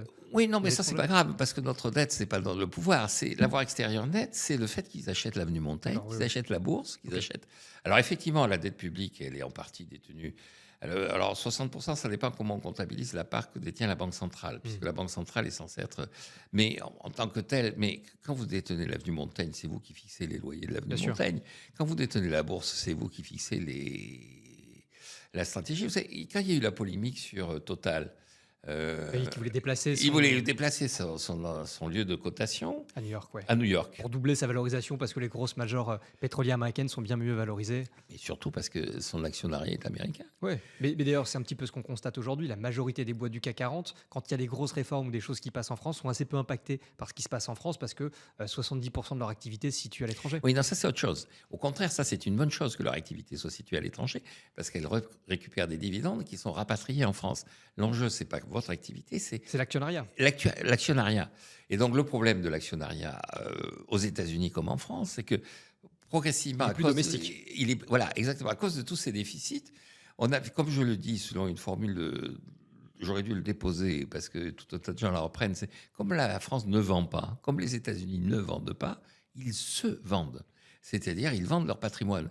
Et donc, vous avez un exemple célèbre que je cite assez souvent, c'est Donald Trump, quand il est président, dans la période où il est président, il est sur Park Avenue à New York et il voit passer 3 Audi. Pof, pof, pof. Alors, il a une sorte de réaction en disant, mais écoutez, ça, une, bon, mais 3 là, comme ça, non, mais... Et on n'a pas de voiture américaine. Bon, et alors, le conseiller qui est à côté de lui, il dit, écoutez, mais ce que vous ne réalisez pas, c'est que, bon, les voitures, c'est que l'hôtel Astor dont nous sortons est propriété des Japonais. Alors là, à ce moment-là, c'est Un drame. un drame. Donc Trump sort son téléphone et il tweet « Si les Allemands et les Japonais n'ont pas compris en 1945, nous sommes prêts à repasser le couvert. » Mais, alors bon, ça c'est la subtilité de Trump. Ce qu'il y a derrière ça, c'est le fait qu'effectivement, les Allemands, les Japonais, les pays producteurs de pétrole qui ont dégagé des excédents commerciaux, maintenant les Italiens, en partie les Chinois, encore que les Chinois n'ont pas beaucoup de capitaux, tous ces gens-là ont acheté... Ils ont acheté beaucoup de dettes américaines et aujourd'hui se désengagent. Alors, ils ont acheté beaucoup de dettes américaines et surtout, on le voit bien dans la crise de la dette, ils sont détenus aussi. C'est-à-dire que les Chinois, l'appareil productif chinois est détenu beaucoup par les Japonais et les Taïwanais. Et donc, une des raisons pour lesquelles ils sont si agressifs avec Taïwan, c'est parce que... Reprendre le contrôle, finalement, sur la finance. Voilà, c'est que Taïwan les détient. Ouais. C'est leur propriétaire. C'est comme un locataire qui se mettrait à dire à son propriétaire, je vais aller te casser la gueule. Parce que il a peur que le propriétaire lui réclame une augmentation de loyer. Et donc, pour revenir sur l'exemple américain, je pense qu'on se fait des illusions sur ce dynamisme américain. En tant que puissance mondiale, le Royaume-Uni était beaucoup plus efficace. Alors, il a été éliminé par des guerres et tout ça, mais le Royaume-Uni était plus efficace parce qu'il dégageait une épargne, donc il avait placé de l'argent un peu partout, et parce qu'il se débrouillait pour assurer une sorte de stabilité monétaire à la surface de la planète. Alors que les Américains, ils dépensent, et puis... c'est le roi dollar. Voilà, et ils sont quand même dépendants de ce dollar. Et alors, pour l'instant, ils n'ont pas de souci à se faire. Personne ne peut contester la suprématie du dollar. Mais potentiellement, c'est quand même une fragilité. Oui, bien sûr. Peut-être juste avant de parler d'épargne, parce qu'on a brièvement introduit le sujet tout à l'heure, j'aimerais juste revenir sur la partie démographie dont vous parliez. Donc il y a évidemment l'immigration, mais je pense qu'aujourd'hui ça fait très largement débat, en tout cas dans la société française. L'autre sujet, ce serait de revoir le taux de natalité français. Il y a eu des politiques à un moment donné, il y a quelques décennies, pour promouvoir finalement la natalité. Qu'est-ce que le gouvernement, l'État pourrait faire par rapport à ça ? Non, je crois que c'est ce qui est peut-être de plus décevant, les politiques natalistes. Alors on peut effectivement consacrer davantage l'argent à la famille, on peut construire des crèches, mais fondamentalement, il y a aussi dans la vie quotidienne des gens qui considèrent que avoir des enfants, c'est une contrainte. Et on le voit bien au Japon. C'est-à-dire que le Japon, l'immigration, ça a été tout de suite... Je crois qu'ils sont à 0,80 en termes de... Oui. Alors, donc, ils ont dit l'immigration, il n'en est pas question. Donc, ils ont essayé de faire des politiques natalistes, ils ont essayé d'augmenter le nombre de crèches et tout ça. Bon, ça n'a pas marché. Et donc, leur seule possibilité, c'est d'être détenteur d'usines en Chine, en Indonésie, en Malaisie, en Inde, là où sont les jeunes. Ouais. Et donc, en France, c'est un peu pareil. Mais je maintiens, le véritable problème de la France, c'est que pour acheter des usines, il faut avoir des moyens. Pour avoir des moyens, il faut épargner et on n'épargne pas. Ouais.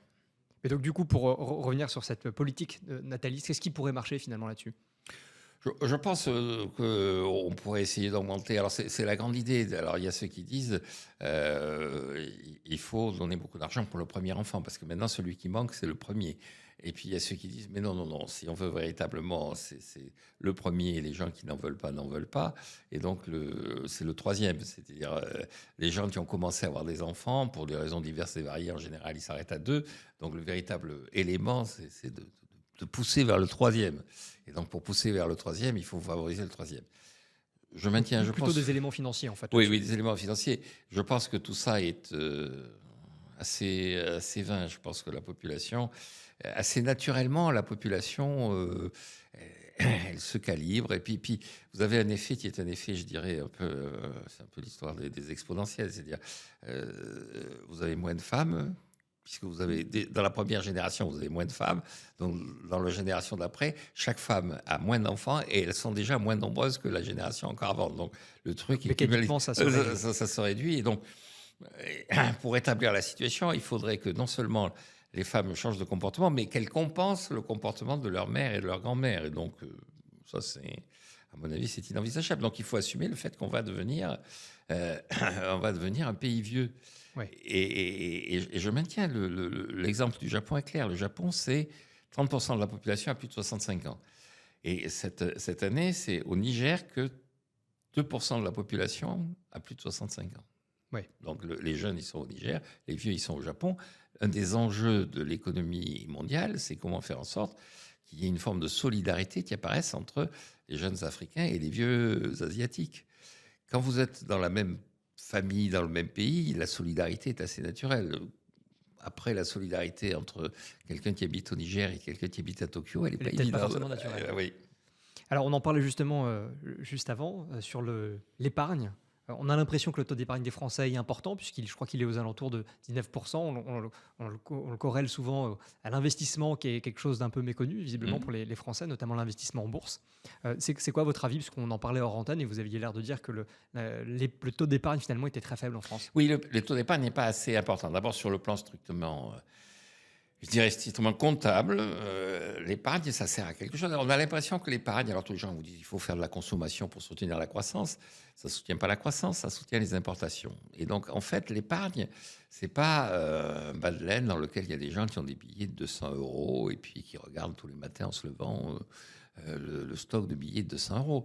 L'épargne, ça sert à financer l'investissement.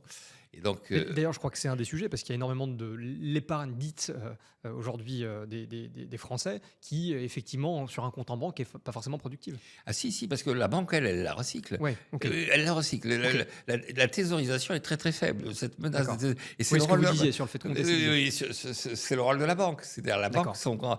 et donc elle est supposée faire ce qu'on appelle la Ouais, en transformation. fait, tu parles plus du manque d'efficacité, probablement, des investissements des particuliers. Alors ça, c'est les particuliers, à la limite, ça ne les regarde pas. C'est Oui, ce ok. que va faire la banque.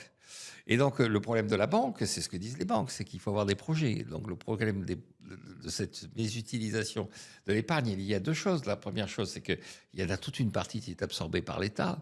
Et donc, le niveau de dépenses publiques, c'est que vous voulez dire? oui, par le déficit. Par le déficit. Par le déficit. C'est pas les dépenses en tant que telles, c'est le déficit. D'accord. Ce déficit, Le remboursement de... l'achat des emprunts. Ouais. L'achat des emprunts d'État. Et donc, parce que le remboursement, le versement des intérêts, c'est une dépense, mais globalement, à la fin, vous avez quand même 150 milliards qu'il faut trouver pour payer, pas uniquement les intérêts, pour payer les fonctionnaires et tout Bien ça. sûr. Bon, et donc, on emprunte. Et donc, cet emprunt, cette épargne, sert à ça. Donc, les Français le paient au travers des assurances-vie. C'est-à-dire, ils vont voir leur banquier, le banquier dit prenez de l'assurance-vie. Et un des principaux détenteurs de dette publique, c'est la CNP, la Caisse nationale de prévoyance, qui gère effectivement, qui met en place, qui gère les produits d'assurance vie. Et donc, il y en a une partie qui est neutralisée. Et puis, normalement, il y en a une partie qui doit aller à financer l'industrie. Bon. Et donc, les banques disent, mais on manque de projets. C'est-à-dire, on manque d'entrepreneurs. Et donc, la question qui se pose, c'est pourquoi est-ce qu'on manque d'entrepreneurs? Et donc, alors c'est pareil, c'est parce que l'entrepreneur n'est pas valorisé, c'est parce que l'entrepreneur n'est pas reconnu, parce que l'entrepreneur... Ça, c'est culturel, d'après vous? En partie. En partie. Je pense qu'il y a alors, l'entrepreneur, on pense tout de suite à Schumpeter, un économiste. Destruction créatrice. Voilà, destruction créatrice, un économiste qui est redevenu à la mode. Et moi, quand je faisais mes études, on n'en parlait pratiquement pas, alors que là, maintenant, des tombereaux de considération sur Schumpeter, l'entrepreneur schumpeterien, la destruction créatrice et tout ça. Et donc, ce que dit bien Schumpeter, c'est que le problème de l'entrepreneur, c'est qu'il finit par être assommé par le planificateur, c'est-à-dire le fonctionnaire, tout ça. Et surtout que le planificateur est soutenu sur le plan intellectuel par l'intellectuel déclassé. C'est-à-dire, il dit les grilles, donc l'universitaire, qui n'arrête pas de manifester sa forme de mépris. L'entrepreneur, c'est le bourgeois gentilhomme, c'est celui qui gagne de l'argent, mais qui ne sait pas qu'il fait de la prose. Donc, c'est un personnage. Et donc, il finit par... Et un certain nombre de gens, d'ailleurs, maintenant, le disent bien, le gros problème de beaucoup de pays, de beaucoup de sociétés, c'est qu'on est passé du paysan au fonctionnaire sans passer par la case entrepreneur, industrie, création de richesse. Et c'est d'ailleurs ce qu'on peut reprocher à beaucoup de politiques qui ont assez peu d'expérience dans le privé ou dans oui, ils passent directement. Et puis alors, ils ont la nostalgie du chant du paysan. Ah, le paysan, la révolte, c'est terrible. la jacquerie nous menace. Bon, donc tout ça et donc les banques disent on manque d'entrepreneurs, mais indépendamment de ça, effectivement, il pourrait y avoir de l'épargne qui va s'investir dans les entreprises qui existent. Ce serait quoi, de l'incitation? Oui, et alors qu'il y a des outils qui fassent qu'effectivement, une partie de l'épargne aille vers les entreprises qui existent déjà. Il y a pas, on parlait de Total, on parlait dans ces entreprises qui existent déjà. Et donc, on en manque, il n'y en a pas assez, puisque à la fin des fins, encore une fois, quand les entreprises ont besoin de se financer, elles vont à l'extérieur. Quand il y a un appartement à vendre avenue Montaigne, c'est le Qatar qui l'achète. C'est parce qu'il n'y a plus assez de fonds. Et pourquoi il n'y a pas assez de fonds? Parce que l'État en a pris une partie et parce que les Français n'en ont pas mis assez dans le pot. Alors, 17-19%, on dit, oh, c'est beaucoup. D'abord, dans les années des 30 Glorieuses, c'était entre 20 et 25%, même. Et puis quand plus de la moitié sert à rembourser la charge ou les... Mais même pas à rembourser la charge, ça sert à payer la vie quotidienne de l'État. Les dépenses publiques, en fait. Oui, ça paye les dépenses publiques. Le train de vie de l'État. Le train de vie de l'État. Ça sert à payer le train de vie de l'État. Et donc, à partir de ce moment-là, il n'y a plus de fonds disponibles. Et donc, ce serait réduire le Léviathan, ensuite baisser finalement la charge de la dette et la dette en tant que telle. Oui, surtout baisser les dépenses. Il ne faut pas considérer que la dépense la plus, c'est la charge. Toutes les dépenses, il faut baisser toutes les dépenses. Il faut équilibrer les comptes. Ça, c'est la priorité absolue. Et ensuite, effectivement, il faut qu'il y ait des moyens de faire en sorte que l'épargne soit orientée et donc remonter le taux d'épargne. Et donc, remonter le taux d'épargne, on le voit bien. C'est-à-dire qu'on avait lancé le plan d'épargne retraite. Ça a été un succès. Ça continue à être un succès. Donc, les gens sont assez sensibles au fait qu'il y a besoin de préparer l'avenir et d'avoir de l'épargne à long terme. Et donc, par exemple, si on se disait, aujourd'hui, on a une flat tax qui est à 30%, et on pourrait dire qu'il y a plein de gens qui essayent d'épargner, mais qui n'ont pas forcément énormément de moyens, de mettre cette flat tax à zéro pour des personnes qui aimeraient investir, je ne sais pas, jusqu'à 20 ou 30 000 euros. Oui, mais moi, je pense qu'il y a un effort. Alors, par exemple, sur les droits de succession, il y a discours qui consiste à dire, un des problèmes, qui est vrai d'ailleurs, c'est qu'une partie de cette épargne, en fait, elle est bloquée dans la partie la plus âgée de la population. Et donc, cette partie-là, cette population-là, elle fait monter l'immobilier, parce qu'elle s'intéresse à l'immobilier. Elle a de l'assurance vie, donc elle finance l'État. Et puis, elle a des livrets. Enfin, elle est sur... Si on mettait des droits de succession très élevés, et si en revanche, on donnait la possibilité de donner de l'argent à ses futurs héritiers, une donation de 150 000 euros très vite, très facilement, ça mettrait à la disposition de la population jeune. Ça redynamiserait l'épargne. L'épargne, ça mettrait une partie de cette épargne à la disposition de la population jeune. Puis le deuxième outil, c'est de créer des fonds de pension. C'est-à-dire de dire aux gens, puisque les plans d'épargne retraite, ça vous paraît séduisant, mais on va les systématiser. C'est-à-dire on va augmenter les prélèvements, mais ces prélèvements, ils vont servir à préparer vraiment votre retraite. C'est-à-dire, vraiment, c'est du salaire différé. C'est une logique de vraiment salaire différé et pas de prélèvement obligatoire. On met ça dans un fonds de pension et on achète une usine à Mumbai parce que là, il y a des gens qui sont prêts à travailler. Alors justement, vous faites une transition parfaite. C'était ma prochaine question puisqu'on a parlé un petit peu de répartition tout à l'heure. C'est le modèle de retraite qu'on a choisi il y a bien longtemps déjà. Aujourd'hui, on se rend compte, et vous le disiez, qu'on a une population qui est de plus en plus vieillissante. Donc c'est un modèle qui est plus compliqué à tenir aujourd'hui. Vous parliez de capitalisation en parlant des États-Unis, de fonds de pension. Quel est votre avis là-dessus? Comment on peut faire subvenir notre modèle de retraite? Il faut voir, les retraites qui avaient été initiées au 19e siècle étaient toutes en capitalisation. Et c'est d'ailleurs le livre de Piketty que tout le monde a acheté et que personne n'a lu. Donc dans ce livre, il explique... Vous parlez du gros bouquin sur le capital, oui, sur le capital. Donc ce bouquin, il y a des choses qui sont assez intéressantes. C'est un livre qui est assez bizarrement construit. Mais donc, à un moment donné, il explique, en théorie économique, que la véritable règle que les économistes ont mise en avant, c'est que pour mesurer l'état de santé d'une économie, il faut comparer son taux d'intérêt, qui est pratiqué sur le moyen et long terme, à son taux de croissance. Taux de croissance, alors la croissance potentielle, pas la croissance une année sur l'autre, mais la croissance de long terme, dans laquelle on incorpore la déformation des prix. Grosso modo, cette croissance en France, dans un pays comme la France... Ce serait la croissance ajustée à l'inflation par rapport au taux d'intérêt. Voilà, okay. Exactement. Donc, et si vous regardez en France, on a une croissance en volume qui est entre 1 et 1,5%, c'est pas beaucoup, mais enfin bon. Et puis, vous avez une inflation potentielle qui est 1,5% aussi. Bon, la période qui vient de se passer là est une période assez aberrante et qui n'a pas de sens sur le moyen et long terme. Donc, il faudrait qu'il y ait un taux d'intérêt aux alentours de 3%. Et il dit bien, quand le taux d'intérêt est au-dessus de 3%, on a intérêt à placer de l'argent, à avoir effectivement de l'épargne qui va être rémunérée à plus de 3%. Et puis, en revanche, quand le taux d'intérêt est inférieur au taux de croissance, on a intérêt à être associé à la vie des entreprises. Donc, grosso modo, on a intérêt à avoir des obligations quand c'est plus de 3%, et on a intérêt à avoir des actions quand c'est moins de 3%. Bon. Alors, les actions et la masse salariale, elle évolue aussi comme la croissance économique. Donc, quand vous avez effectivement une situation qui est une situation où vous avez de l'inflation et tout ça, vous avez intérêt à avoir un système de répartition parce que les salaires augmentent beaucoup alors que les placements, eux, sont mal rémunérés.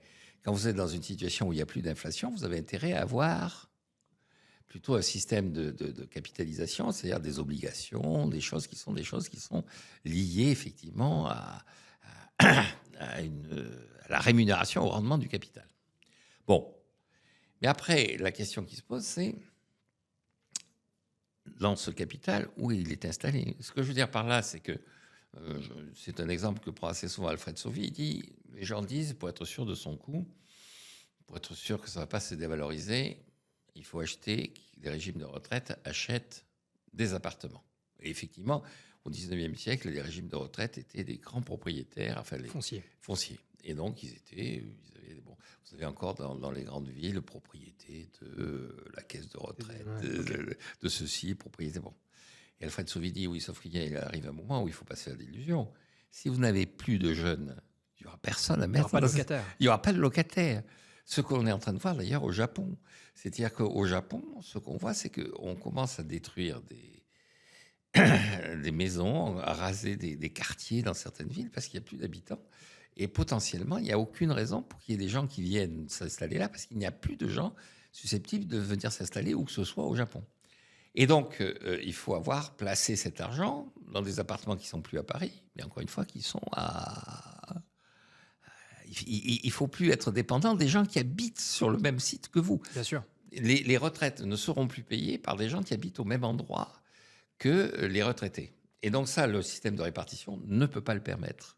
Le système de répartition, il est fondamentalement, indépendamment de la comparaison taux d'intérêt et taux de croissance, il est fondamentalement assis sur la présence géographique au même endroit des retraités et des cotisants. Et aujourd'hui, il y a un déséquilibre là-dessus. Il y a un déséquilibre. Et donc, pour répondre à ça, il faut absolument, soit vous rétablissez l'équilibre en diminuant le nombre de retraités, c'est-à-dire vous reportez l'âge de départ à la retraite, alors 67, en Italie on parle de 70 ans. Au Japon, d'après les derniers calculs, s'ils avaient un système de répartition, il faudrait, pour équilibrer le système, avoir un âge de départ à la retraite à 82, 83 ans. Et oui. donc, bon. Donc ce système ne peut pas tenir la route. Ne peut pas tenir la route. Donc à un moment donné, il faut. Alors, on avait parlé du système par points. Mais le système par points, c'est la même chose. L'enjeu, c'est pas tellement la façon dont. L'enjeu, c'est la population sur laquelle vous êtes, vous appuyez.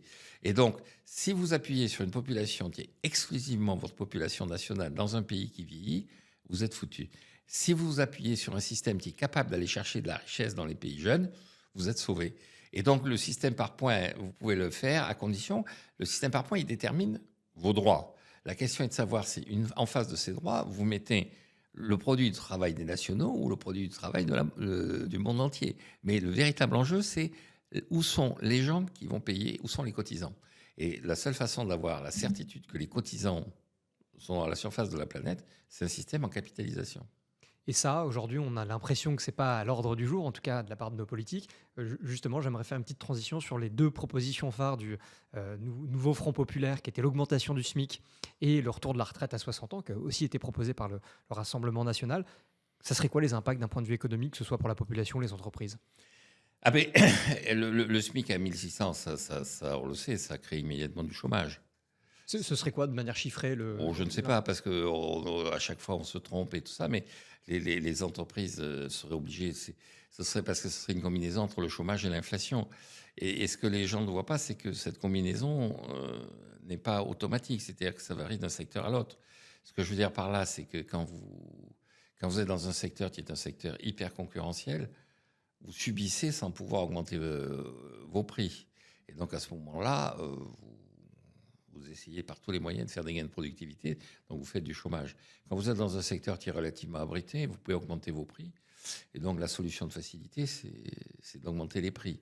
Donc quand vous prenez ce genre de mesures, vous avez un partage qui se fait entre l'inflation et le chômage, et sachant que ce partage dépend du degré de concurrence qu'il y a dans le secteur auquel vous appartenez.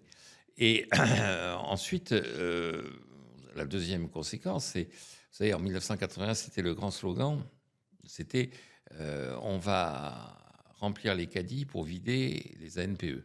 Donc l'ANPE, c'est l'ancêtre Pôle emploi qui est devenu maintenant France Travail.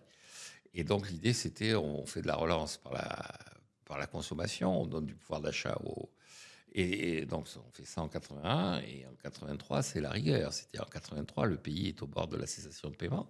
Les importations ont tellement augmenté, les importations ont explosé. Et donc, alors on commence par prendre des mesures ridicules en disant, bon, on va, les produits japonais, on va les envoyer à Poitiers pour se faire dédouaner. Alors, pourquoi Poitiers? Parce qu'il n'y a pas d'antenne des douanes. Donc pour se faire dédouaner, ça va être compliqué. Bon.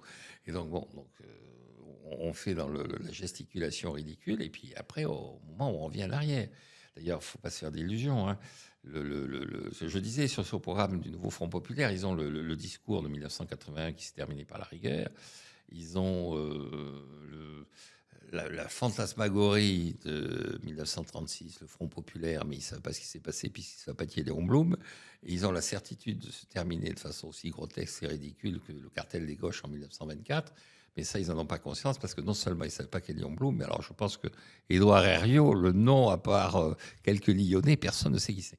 Et donc, allez voir 80, ils savent... Bon, concernant la mesure de la retraite à 60 ans, ce qui est intéressant dans cette affaire, là aussi, c'est deux choses. La première, c'est de revenir au moment où Mitterrand passe à la retraite à 60 ans. Et j'ai fait plusieurs papiers là-dessus, mais je ne vais pas insister sur la personnalité de Mitterrand, mais Mitterrand est membre du gouvernement en 1953, et en 1953, le gouvernement de l'époque, face au déficit de la sécurité sociale, décide de supprimer tous les passe-droits qu'il peut y avoir sur la retraite. La retraite est à 65 ans, mais il y a un certain nombre de professions où elle est encore à 60 ans ou à 55 ans, notamment dans la fonction publique. Et le gouvernement dit on va porter tout le monde à 65 ans, sauf des cas très très spécifiques comme les mineurs de fonds, des gens comme ça. Grève, le gouvernement renonce, et Mitterrand, qui est ministre, démissionne en disant c'est une lâcheté incroyable de ne pas reporter l'âge de départ à la retraite à 65 ans. Vous allez faire exploser le système par démagogie, alors qu'il faut assumer le fait que la retraite devait être à 65 ans. Donc on arrive en 1981, il est pour la retraite à 60 ans. Il y a quand même des gens qui se souviennent de ce qui s'est passé en 53. 53, c'est 27 ans avant, donc c'est pas... Il y a encore des gens... Et alors, il tient un discours. Oui, mais on dit souvent qu'en politique, on a une mémoire de 6 mois. Oui, absolument. Mais là, il y a quand même des gens. Alors, il y a des gens mal intentionnés. Ouais. Donc, on va le voir, et puis on lui dit... Et il dit... Alors, c'est assez intéressant. Là aussi, on peut le retrouver. C'est très facile à retrouver non pas sur Internet, parce que c'est... Mais dans les archives, qui sont sur Internet, d'ailleurs. Sur l'INA, il me semble. Oui, absolument, sur l'INA et tout ça. On peut trouver tout ça. Et donc... Il dit, écoutez, d'abord, le système en ce moment dégage plutôt des excédents, donc on peut se permettre la retraite à 60 ans. Et surtout, on est dans un système qui a choisi pré-retraite, tout ça, face au chômage. La seule façon qu'on a de réduire le chômage, c'est de faire en sorte que les gens qui ont entre 60 et 65 ans libèrent les emplois pour permettre aux gens qui ont entre 18 et 25 ans de les occuper. Et donc, il présente bien la retraite à 60 ans comme un moyen de lutter contre le chômage. Comme les 35 heures, en fait. Comme les 35 heures, ensuite, va le faire effectivement. Une ancienne de la gauche. Oui, absolument. C'est de dire le partage du travail, c'est le moyen de réduire le chômage. Mais ce qui est intéressant dans ce que dit Mitterrand à l'époque, c'est qu'il dit, normalement, quand les baby-boomers auront 60 ans, c'est-à-dire en 2006, on aura résorbé le problème du chômage. L'arrivée des baby-boomers va provoquer forcément des tensions sur le système. Et donc, il dit, à partir de 2006, il faudra revenir à 65 ans. Et alors, ce qui est intéressant, c'est qu'au moment des 35 heures, Jospin demande à Jean-Michel Charpin de faire un rapport sur les retraites. Et donc, des gens lui signalent ce propos de Mitterrand, et dans le rapport, j'invite d'ailleurs les gens qui nous écoutent et nous regardent. On le mettra en lien. Et voilà, et donc le rapport Charpin, et dans le rapport Charpin, il dit bien, compte tenu de ce que disait Mitterrand, effectivement, il faudrait qu'à l'horizon 2020, la retraite soit de nouveau à 65 ans, entre 64 et 65 ans. Et donc, il y a une conscience, parce que Charpin et Jospin, enfin, je veux dire, on peut dire c'est la fausse gauche, alors on peut dire c'est des traîtres, c'est des sociaux-traîtres. Là, bon, je crois qu'il y a une conscience quand même d'une certaine réalité comptable, visibilité, oui. Et donc, ça fait partie, pour moi, de ce qui signifie que la gauche ne veut pas gouverner. C'est-à-dire qu'elle va faire des propositions. D'ailleurs, dans le programme du nouveau Front populaire, ce qui m'avait frappé, c'est le fait qu'il voulait aussi bloquer les prix. Et donc, pourquoi bloquer les prix? Parce qu'au moment de la campagne présidentielle de 2022, c'est la France insoumise, Mélenchon avait fait un programme qui était, bon, c'est le seul à avoir fait semblant d'avoir un programme, et on était en pleine période d'explosion des prix. Et donc, le réflexe naturel, c'est, quand on est sûr de ne pas arriver au pouvoir, c'est on va bloquer les prix. Sachant que tout le monde sait qu'il n'y a rien de pire que le blocage des prix. C'est une catastrophe et tout ça. Bon. Donc, en 2022, les prix ont augmenté, on répond. On reprend ça à la législative de 2024. On va dire qu'on va bloquer le chômage. Oui, c'est ça. Et puis, alors, en 2024, non seulement il n'y a plus un problème d'inflation, mais même il y a des endroits où les prix baissent. Vous n'avez pas bloqué les prix en disant, écoutez, c'est dommage, on aurait pu vous donner du pouvoir d'achat, mais on a décidé de bloquer les prix, donc le prix est stabilisé à son niveau antérieur. Donc, on voit bien que... Alors, pour finir sur le SMIC, vous avez une commission du SMIC qui a été longtemps présidée par quelqu'un qui s'appelle Gilles Berset, qui est maintenant à la tête du Conseil d'orientation des retraites. Et il tenait systématiquement dans les rapports que faisait ce groupe d'experts, dans les recommandations qu'il faisait au gouvernement sur l'évolution du SMIC, il disait il faut réfléchir au fait qu'il y a une pauvreté, effectivement, quand on gagne le SMIC, on n'est pas à un niveau d'aisance très, très affirmé. C'est le moins qu'on puisse dire, mais le SMIC n'a pas permis de résoudre ce problème. En revanche, on voit bien que chaque fois qu'on augmente le SMIC au-delà d'un certain seuil, ça provoque du chômage instantanément dans un certain nombre de secteurs. Et donc la question que l'on doit se poser, c'est est-ce que c'est le bon outil pour lutter contre ce qu'il appelait la pauvreté laborieuse? Et donc, alors les économistes libéraux, ils sont plutôt favorables à ce qu'on appelle des impôts négatifs.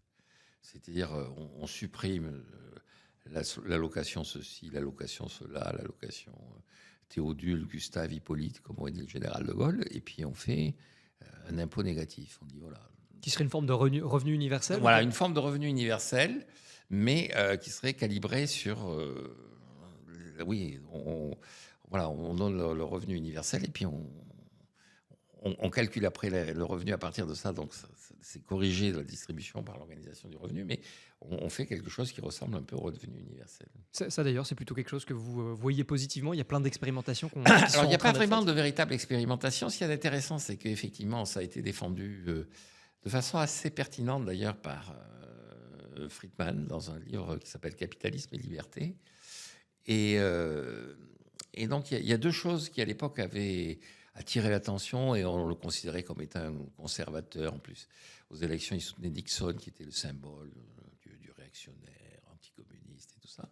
Et donc, il mettait en avant deux choses. Il mettait le fait que le bilan de la sécurité sociale créé par les démocrates et par Kennedy, ça avait été une bureaucratisation pas possible. C'est-à-dire qu'il fallait remplir des formulaires. Et il disait même, on se demande si c'est pas fait pour éviter de venir en aide aux pauvres. C'est-à-dire, on a tellement d'exigences à leur égard que il y en a beaucoup qui renoncent. Et donc, la question qu'on doit se poser, c'est est-ce que derrière des bonnes intentions affichées, il n'y a pas une forme d'hypocrisie qui consiste à tout faire pour empêcher les pauvres d'accéder à ces aides auxquelles on prétend qu'ils ont droit. Et puis, le deuxième sujet, donc il proposait l'impôt négatif, et le deuxième sujet, c'était sur la libéralisation de la drogue. Il disait, écoutez, alors il écrit ça dans les années 60-70, il dit, à New York, 80% des meurtres qui ont été commis l'année dernière ont été commis non pas par des gens qui voulaient acheter du pain, mais par des gens qui voulaient acheter de la drogue. Et donc, il y a un problème auquel il faut répondre parce que ça commence à miner la société. Et le moins qu'on puisse dire, c'est que la situation ne s'est pas vraiment améliorée. Et donc, je pense que l'impôt négatif et une réflexion, alors c'est autre chose par rapport à votre question, mais cette réflexion de Friedman sur le fait qu'effectivement, euh, il faut réfléchir dans l'évolution de la société sur la pauvreté, les gens qui sont en déshérence, les gens qui souffrent, et donc qui vont s'incarner dans les drogués, les gens qui sont... qu'il y ait des réponses simples qui sont l'impôt négatif et la dépénalisation de la drogue. Je trouve ça assez sympathique comme idée. Est-ce que vous en voyez d'autres? Parce que finalement, on parlait de Piketty tout à l'heure, qui a cette idée de dire qu'il faudrait créer un impôt mondial qui permettrait une redistribution plus juste. Sans forcément, vous pouvez me donner évidemment votre avis là-dessus, mais pour vous, quelles seraient les solutions justement pour recréer une plus grande justice sociale? Oui, alors ce qui est intéressant, c'est que Piketty, dans cette histoire de cet impôt mondial, il y a deux niveaux dans son discours, hein. Il y a les 800 premières pages de son livre, et puis après, il y a le discours militant. Mais dans les 800 premières pages, à la limite, il dit en fait que, pour en revenir à R comparé à G, donc le taux d'intérêt comparé au taux de croissance, il dit donc quand R est inférieur à G, ça favorise les salariés, quand R est supérieur à G, ça favorise les détenteurs de capital. Bon. Et donc c'est pour ça qu'il faut faire des systèmes de capitalisation, puisque c'est une façon de devenir détenteur du capital. Mais il dit, lui, que le véritable enjeu, c'est de revenir à R égale G. Et donc, il pose dans le livre le problème en termes d'efficacité économique. Et donc, la réponse, c'est que, grosso modo, l'impôt sur le capital a pour objectif de ramener R au niveau de G. C'est-à-dire que le revenu du capital qui est excessif parce que le rendement du capital est supérieur au taux de croissance, on le récupère. Bon. Est-ce qu'il n'y a pas un autre sujet de permettre finalement aux salariés, même si c'est souvent proposé, c'était la troisième voie de Gaulle, mais de dire on va massivement permettre aux salariés de devenir actionnaires de leurs entreprises? Oui, mais ça, c'est un peu l'idée du fonds de pension. C'est-à-dire que je pense que l'idée d'associer le salarié à la gestion, au travers de Gaulle, c'était dans l'immédiateté. Et il y avait cette idée qu'il y avait quelque chose d'un peu injuste dans cette démarche. C'est-à-dire que si vous êtes dans une entreprise qui fonctionne bien indépendamment de ce que vous êtes, hein, vous allez gagner beaucoup d'argent. Si vous êtes dans une petite PME enfin, je veux dire, la secrétaire qui fait le même travail chez Total et dans une petite PME, dans un garagiste, une forme d'iniquité là-dessus. D'iniquité. C'est-à-dire l'entreprise à laquelle vous appartenez va être le déterminant de votre rémunération, indépendamment de votre manière de servir. L'avantage du fonds de pension, c'est qu'on mutualise tout ça. Et donc, tout le monde acquiert au travers du fonds de pension les mêmes droits dès lors qu'il produit le même travail et dès lors qu'il est reconnu avoir les mêmes mérites. Et donc, la participation ignorait un peu ça. Il faudrait faire une participation qui soit agglomérée dans une forme d'ETF ou directement investie dans des fonds de pension? Oui, exactement. Moi, je pense que les fonds de pension, purement et simplement, et puis donc on associe comme ça l'ensemble de la population à la vie des entreprises. Oui, pas simplement sur une forme de retraite par capitalisation, mais de manière générale, globale. Oui, non, le faire passer par la retraite, c'est quand même l'enjeu le plus immédiat pour la population. Oui, mais il pourrait y avoir de la participation en plus qui ne soit pas directement liée à l'entreprise, mais qui le soit à travers des fonds de pension.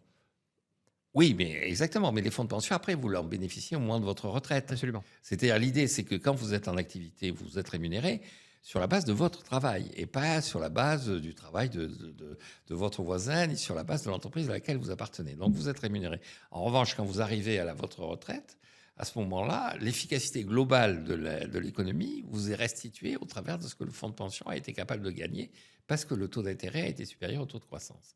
Mais ce que dit Piketty, lui, c'est que je vais ramener le taux d'intérêt au niveau du taux de croissance. Donc, il fait un impôt qui est un impôt sur lequel il veut afficher non pas un problème de justice sociale, mais un problème d'efficacité économique. Et d'ailleurs, les critiques des économistes vis-à-vis de son travail, c'est-à-dire vous voulez faire un impôt mondial, mais ce n'est pas possible. En revanche, ce que montrent notamment les travaux de Maurice Allais ou de Edmund Phelps, des gens qui ont eu le prix Nobel d'économie, c'est que si vous êtes dans une situation de concurrence et de plein emploi, spontanément, le système arrive au système taux d'intérêt égale taux de croissance. C'est-à-dire que vous n'avez pas besoin d'une intervention de l'autorité publique pour retrouver cette règle qui doit être la règle de référence, taux d'intérêt égale taux de croissance. Bon. Règle d'ailleurs qui inspire les politiques monétaires. Enfin, c'est une règle qui est reconnue comme telle. Les formules qui doivent dicter la politique monétaire se construisent à partir de cette règle-là. Alors Piketty répond, oui, mais la croissance pure et parfaite, ça n'existe pas, et le plein emploi, on n'y arrivera pas. Donc l'idée, c'est, mais écoutez, l'impôt mondial, c'est une utopie, et vous prétendez que les solutions de l'économie de marché, c'est une utopie. À partir de là, il a changé de discours. Il a dit, c'est pas une question de savoir si c'est une solution ou pas, c'est une question de justice. Et donc, on quitte le champ de l'économie pour entrer dans le champ de la politique. Alors, qu'est-ce que c'est qu'une société juste? Alors là, après, Oui, chacun a sa vision de la philosophie société là-dessus. juste. Ok. Je veux dire, démontrer par des équations mathématiques et un raisonnement logique que quand vous avez de la concurrence pure et parfaite et que vous avez le plein emploi, on arrive à taux d'intérêt égal taux de croissance. Bon, c'est comme ça, on le démontre, c'est mathématique. Les gens, il n'y a pas besoin d'ailleurs en plus d'avoir des mathématiques, il suffit de maîtriser les dérivés partiels, et puis voilà. Bon. Et puis voilà. Dire, mais non, mais c'est pas ça l'enjeu. L'enjeu, c'est la justice. Alors là, Oui. chacun a sa vision. Hein. Justement, vous parliez d'emploi. Taux de chômage en France a jamais vraiment été en dessous de 7%. On a du mal à dépasser ce plafond de verre. Qu'est-ce qui manquerait pour réellement atteindre le plein emploi, justement? Alors, je pense que d'abord, ce qu'on a vu avec les réformes pénicaux et surtout El Khomri, c'est-à-dire, et donc, ce qui est intéressant, c'est que Hollande avait voulu l'assumer, puisqu'il a dessaisi Macron, dont il sentait bien qu'il était un jeune arriviste, pour le donner à El Khomri, qui était quelqu'un de loyal, et qui était quelqu'un qui était investi, non pas pour arriver, mais pour servir. Donc, ça prouve que... Donc, c'est une digression, mais que... Il y avait du sens politique. Et voilà, Hollande, quand même, avait une capacité à repérer le caractère des individus. Mais donc, ces réformes ont montré qu'effectivement, si vous allégez les contraintes sur le marché du travail, vous avez davantage de répondants en termes d'emploi. Je pense que sur le marché du travail, il y a quand même, en ce moment, il y a deux enjeux complémentaires. Le premier enjeu, c'est que tout le monde dit qu'il faut faire baisser le coût du travail. Alors Et puis on finit par ruiner la sécurité sociale en disant on fait baisser le coût du travail. Pour faire baisser le coût du travail, sans baisser les salaires, on baisse les cotisations sociales. Et donc, progressivement, donc, il y a 66 milliards d'euros d'allègement. C'est-à-dire que la sécurité sociale, les prestations sociales qui relèvent normalement de cotisations sociales, c'est un peu plus de 500 milliards. Et les cotisations qui sont à mettre en regard, c'est 390 milliards. Donc tout le reste est assumé en partie par la CSG et puis par l'impôt, parce qu'on a allégé les charges sociales, et pour compenser ça, on fait appel à l'impôt. Donc l'allègement de la dépense permettrait d'alléger les charges et sociales et patronales et permettrait d'embaucher plus facilement. Oui, alors ça ne marche pas comme ça. C'est-à-dire qu'effectivement, vous essayez de baisser le coût du travail et donc vous finissez par faire perdre à la notion même de cotisation sociale son sens. Avec une cotisation sociale, vous achetez un droit à avoir une retraite, vous achetez un droit à être soigné. Alors après, le coup d'après, ça va être de dire, écoutez, on va faire payer par l'État votre vignette auto, votre assurance auto, parce que, bon, l'assurance maladie, pourquoi on ne prendrait pas l'assurance auto? Et puis on va prendre l'assurance habitation, parce que, et comme ça, on va pouvoir donner l'équivalent sous forme de hausse de salaire. Donc, je pense que ce système-là est un système où on n'arrive pas à concilier l'aspect revenu et l'aspect coût du travail.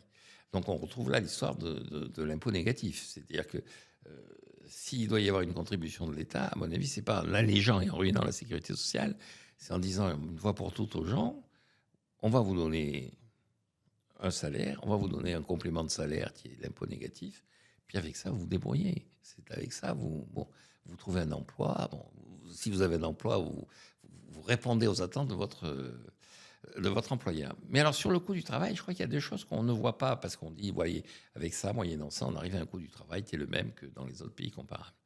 Alors, ce n'est pas tout à fait vrai, parce que le coût du travail maintenant, d'après les organisations internationales comme l'OCDE ou le FMI, c'est de plus en plus le coût du licenciement. C'est-à-dire, c'est le coût du turnover.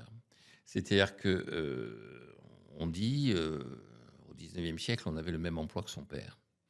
Puis au 20e siècle, l'ascenseur social était là, donc on avait un emploi autre que celui de son père. Et aujourd'hui, on change tous les 2-3 ans. Voilà, et on avait cet emploi pour toute sa vie. Là, maintenant, on en change tous les 2 ou 3 ans. Et donc, soit on en change de façon spontanée, soit on en change de façon contrainte. Et si on en change de façon contrainte, pour les entreprises, effectivement, il y a un coût derrière ça. Il y a un coût. Et donc, c'est ce coût qu'il faudrait prendre en compte. C'est regarder le coût du turnover. Et pour le coup, c'est l'idée de la loi Macron de dire on va limiter le montant maximum des prud'hommes. Voilà, exactement. Il faut limiter les conséquences, effectivement, du changement d'emploi. Et rendre pour vous plus flexible aussi les délais Surtout le coût. C'est-à-dire que les délais après tout, mais surtout de faire en sorte qu'effectivement, on puisse licencier par SMS et puis on vous donne... certaine somme. Et puis alors après, le SMS, on peut dire, écoutez, je vais négocier. Mais voilà, c'est fini, on passe à autre chose. Et le deuxième enjeu, c'est effectivement le niveau d'information qu'ont les entreprises sur la formation des gens. Et donc, c'est surtout vrai, ça, sur le chômage des jeunes. C'est-à-dire qu'on a réussi à réduire le chômage des jeunes avec de l'apprentissage. Mais ça finit par coûter très cher. C'est-à-dire qu'il y a un certain nombre d'économistes qui disent que c'est encore pire que les TUC de l'époque de Pierre Mauroy, ou tous ces travaux d'utilité collective où on payait des gens à faire des activités qui n'auraient jamais dû être payées. Et donc là, c'est pareil. On est en train de payer des gens dont on prétend qu'ils sont en apprentissage, alors qu'en réalité, ils sont dans des formes d'études.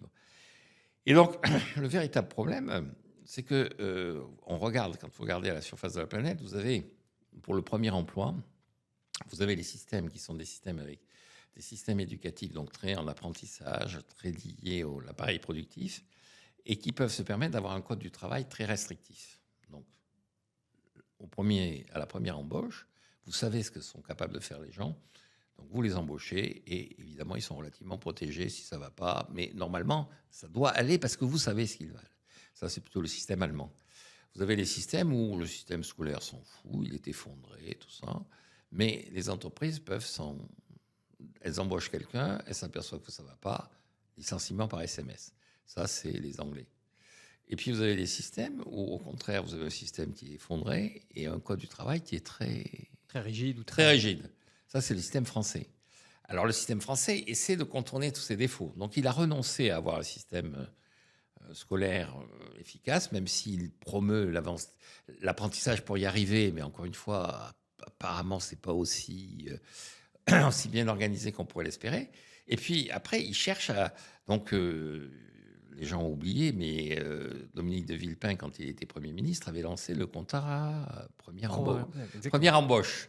Donc les gens qui l'acclament maintenant à la fête de l'humanité ont commencé leur vie en défilant contre lui, en disant que c'était un salaud vendu au patronat. On en revient à la mémoire des Français. À la mémoire des Français. Et alors donc c'était une idée, c'est de dire aux gens, cette rigidité, bon, pour le début, puisqu'il y a un problème d'information au début, cette rigidité, on va la supprimer tant que vous n'avez pas l'information. Donc ça a sauté. Après, les lois El Khomri et tout ça ont essayé de faciliter le licenciement. Mais je crois que maintenant, la vraie réflexion qu'on doit mener... Sur le coup. Soit être sur le turnover, sur la qualité d'information qu'on a à la sortie du système scolaire et tout ça pour réduire le chômage. Et puis alors, il ne faut pas se faire d'illusions, hein. Il y a un moment où on commence à le voir en Allemagne et tout ça, et puis le chômage va se résorber parce qu'il n'y aura plus de jeunes. Oui. Donc on en revient à la problématique démographique. J'ai envie d'aborder le thème de l'écologie. Je crois que c'était le troisième point de votre propos introductif. Vous disiez que c'était probablement plus une vision politique, ou en tout cas de savoir là où on voulait mettre le curseur. Aujourd'hui, on en revient au NFP ou aux partis affiliés. On parle beaucoup de décroissance. Comment est-ce qu'aujourd'hui on peut être libéral, progressiste et assumer le fait de vouloir une société qui aille vers une transition écologique ? Alors, d'abord, c'est assez peu de gens qui parlent de décroissance. Et ce qu'il y a de frappant, si vous regardez le programme du NFP, moi, ça m'a frappé, c'est que quand ils veulent faire des impôts, c'est des impôts sur les riches. Oui. Et pas des impôts sur les pollueurs. Normalement, quand on défend l'écologie... on devrait taxer ceux qui polluent. Ceux qui polluent, et pas ceux qui ont... Donc, je veux dire, on ne fait pas un impôt sur le mérite, on fait un impôt sur le vice. Et donc, alors les réflexions des économistes à des niveaux divers, d'ailleurs, y compris au niveau du prix Nobel, c'est de dire, puisque l'origine de la pollution, c'est le carbone... Taxons le carbone. Taxons le carbone. Et donc... Créons la taxe carbone. Créons la taxe carbone. Et donc... et alors, c'est assez curieux, parce que moi, je me répands partout, c'est pas un mystère, puisque je me répands partout en disant, écoutez, il faut une taxe carbone, et une taxe carbone à 4 € le litre d'essence. Alors, tout le monde dit, ça va pas la tête. Et j'ai dit, écoutez, 4 € c'est peut-être cher et tout ça, mais soyons clairs. Pourquoi je suis arrivé à ce chiffre? C'est pas, ça pourrait être comme ça. C'est pas une inspiration divine. Les dieux m'ont sont apparus, j'étais sur le chemin, puis le buisson ardent m'a dit, tu sais, ce sera 4 €. Bon, retourne voir ton peuple. Non, en 1970, quand on crée le SMIC, donc on est à une période où c'est une situation qui est particulièrement favorable sur le plan du pouvoir d'achat vis-à-vis du pétrole, puisqu'on augmente considérablement le SMIC. On vient de le créer, on l'augmente par rapport au SMIC, qui a déjà été considérablement augmenté en 1968. Et le prix du pétrole est bas, c'est juste avant le choc pétrolier. Et le SMIC horaire est à 3,30 francs et le litre d'essence est à 1,10 franc le litre. Et je dis, ça veut dire qu'avec 1 heure de SMIC, on a 3 litres d'essence. Ce qui n'est plus du tout le même rapport aujourd'hui. Aujourd'hui, j'ai dit, reprenez le même chiffre. Le SMIC, c'est 11,82 €. Donc je divise par 3, j'arrondis à 4 € pour faire simple. Mais en plus, je dois te dire compte du fait que la 4L des années 70 consommait 10 litres au 100, alors que là, normalement, on consomme moins. Bon. Et donc, cette situation, on l'a connue. Le véritable problème, c'est de dire, écoutez, ça veut dire que, sans aller dans la décroissance, vous niez le progrès, puisque vous voulez ramener les gens à ce niveau-là. Alors, d'abord, dans les économistes, non pas du nouveau Front populaire, mais dans les économistes aux États-Unis qui sont très en faveur de l'écologie et tout ça, leur grand argument, c'est effectivement de revenir à des structures de dépenses et à des niveaux de dépenses de 1971. Pourquoi 1971 ? Parce que, disent-ils, 1972, c'est le rapport Meadows, c'est le premier grand rapport qui dit halte à la croissance. Et donc, ils disent, avant, les gens n'avaient pas conscience. Bon. À partir du moment où on leur a dit en 1972, tout ce qu'ils ont fait depuis, ils savaient que c'était insupportable. Donc, il faut revenir à une situation qui était une situation avant de savoir, qui était la situation où on peut considérer qu'à partir de ce moment-là, on pouvait pas. Cette situation-là, elle était inéluctable, mais que la situation après, elle a été faite en dépit des avertissements qui avaient été donnés. Et donc, on en revient donc à 1970-1971. Donc, je dis, il ne s'agit pas de nier la croissance et tout ça, mais il s'agit de se poser la question, pourquoi est-ce que l'effort que l'on faisait en 1970 paraît inaccessible aujourd'hui ? Et alors, on me dit, oui, mais les gens travaillent, tout ça. En fait, le 15 août, il y avait 1000 km de bouchons. On a pulvérisé les records de bouchons sur les autoroutes le 15 août. Enfin, ma forme à la fois de naïveté et d'impertinence, c'est de considérer que les gens qui étaient sur les routes le 15 août, à bouchonner, n'allaient pas travailler. Oui. Et qu'est-ce que vous répondez à quelqu'un comme Jean Covici qui dit qu'on pourrait prendre l'avion que 4 fois ? Alors, je ne sais pas si dans une... Oui, mais alors justement, c'est une vision qui est une vision, je dirais, caricaturale. Moi, quand je dis le livre des rois 4 essence, bon, oui, lui, c'est encore pire. On va vous enfermer.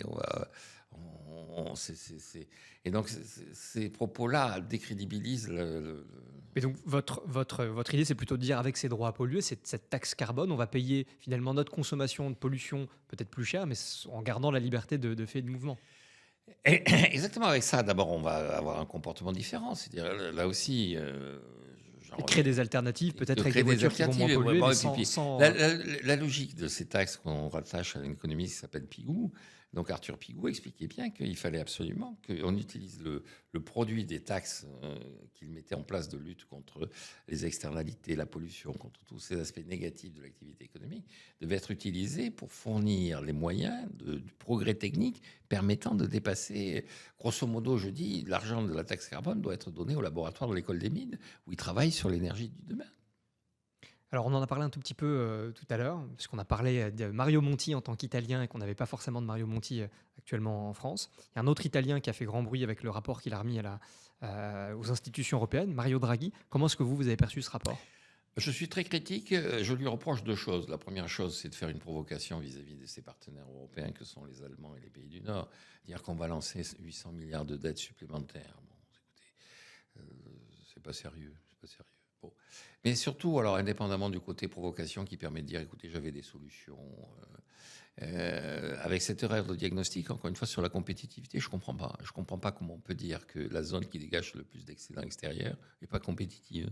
Enfin, je veux dire... Alors évidemment, on va se protéger contre les Chinois. Je reviens là-dessus. La seule conséquence de l'action de protection contre les Chinois, c'est qu'on va perdre 1 milliard d'euros de débouchés de cognac. Et de manière générale, le protectionnisme est toujours un jeu à somme négative. Et absolument. C'est-à-dire qu'on oublie toujours dans ces discours-là que, évidemment, les importations des uns sont les exportations des autres. Et donc, Ou alors, il faut accepter de payer ses t-shirts 15 fois plus cher. on paie les t-shirts 15 plus cher et puis on ferme au cognac. C'est-à-dire que le cognac, ils exportent en Chine. Hein. La Chine, c'est pas qu'un atelier, c'est un des plus gros débouchés du monde. Et donc, on ferme ça, c'est idiot. Mais indépendamment de ça, je pense que le grand absent, c'est de l'obsession, c'est la démographie. Vous ne pouvez pas dire, c'est ce qu'on disait sur les États-Unis, vous ne pouvez pas dire on va faire comme les États-Unis quand vous êtes une maison de retraite, alors que les États-Unis, la moyenne d'âge est à 15 ans en dessous de la nôtre. En fait, et donc, le discours, il faut qu'on se réindustrialise, mais on va mettre qui dans les usines ? On va aller chercher des vieux dans l'EHPAD et puis on va leur dire bon, évidemment, tout est robotisé, mais il faut passer l'aspirateur, donc c'est toi qui vas passer l'aspirateur. Écoutez, c'est pas sérieux. Et donc, je pense qu'il ne faut pas emprunter 800 milliards, il faut dégager des excédents pour aller placer 800 milliards, selon mon obsession. Dans des endroits où, par exemple, comme au Nigeria, où il y a des populations... Au Niger, c'est les plus jeunes, c'est le Niger, c'est pas le Nigeria. Au Niger ou en Inde. Oui. Dernière question à vous poser, Jean-Marc Daniel. C'est une personne qui est un petit peu sulfureuse par sa personnalité, mais qui met en place une politique très libérale dans son pays, l'Argentine. Javier Milei, quel est votre avis sur les premières réformes qu'il a mis en place ? Écoutez, j'observe ça avec intérêt, avec au départ l'esprit de le soutenir. Je trouve qu'il y a 2 éléments sur lesquels il fait vraiment ce qu'il faut. D'abord sur la réduction des dépenses publiques. Et surtout, sur l'interprétation qu'il a, l'enchaînement négatif de l'économie argentine autour de son taux de change. C'est-à-dire que l'Argentine subit un mécanisme dans lequel elle cherche systématiquement à stabiliser son taux de change. Donc il y a eu des périodes où il disait on va avoir une sorte on émet la quantité de monnaie qui correspond exactement à la quantité de dollars qu'il y a dans les caisses de la Banque centrale. Donc ça faisait une période qui était une période où assez vite, il y avait des monnaies concurrentes qui apparaissaient parce qu'on manquait de monnaie. Bon. Il y a eu d'autres périodes où on va faire un taux de change glissant. De façon.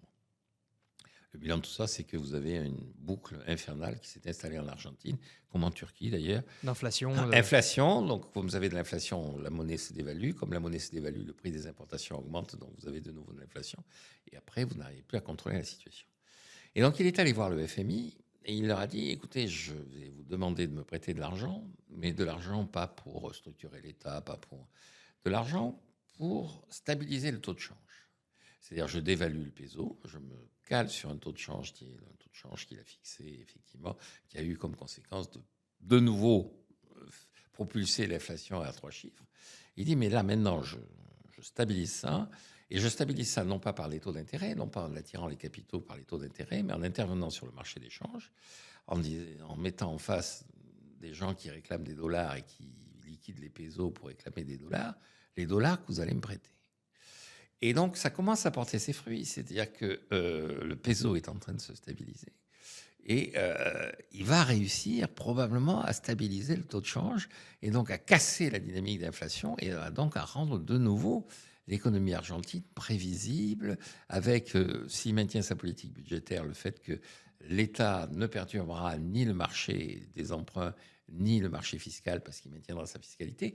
Et donc, il est plutôt en bonne voie. Alors après, le personnage est quand même assez loufoque. Et donc après, il y a une dimension, c'est pas Mario Monti.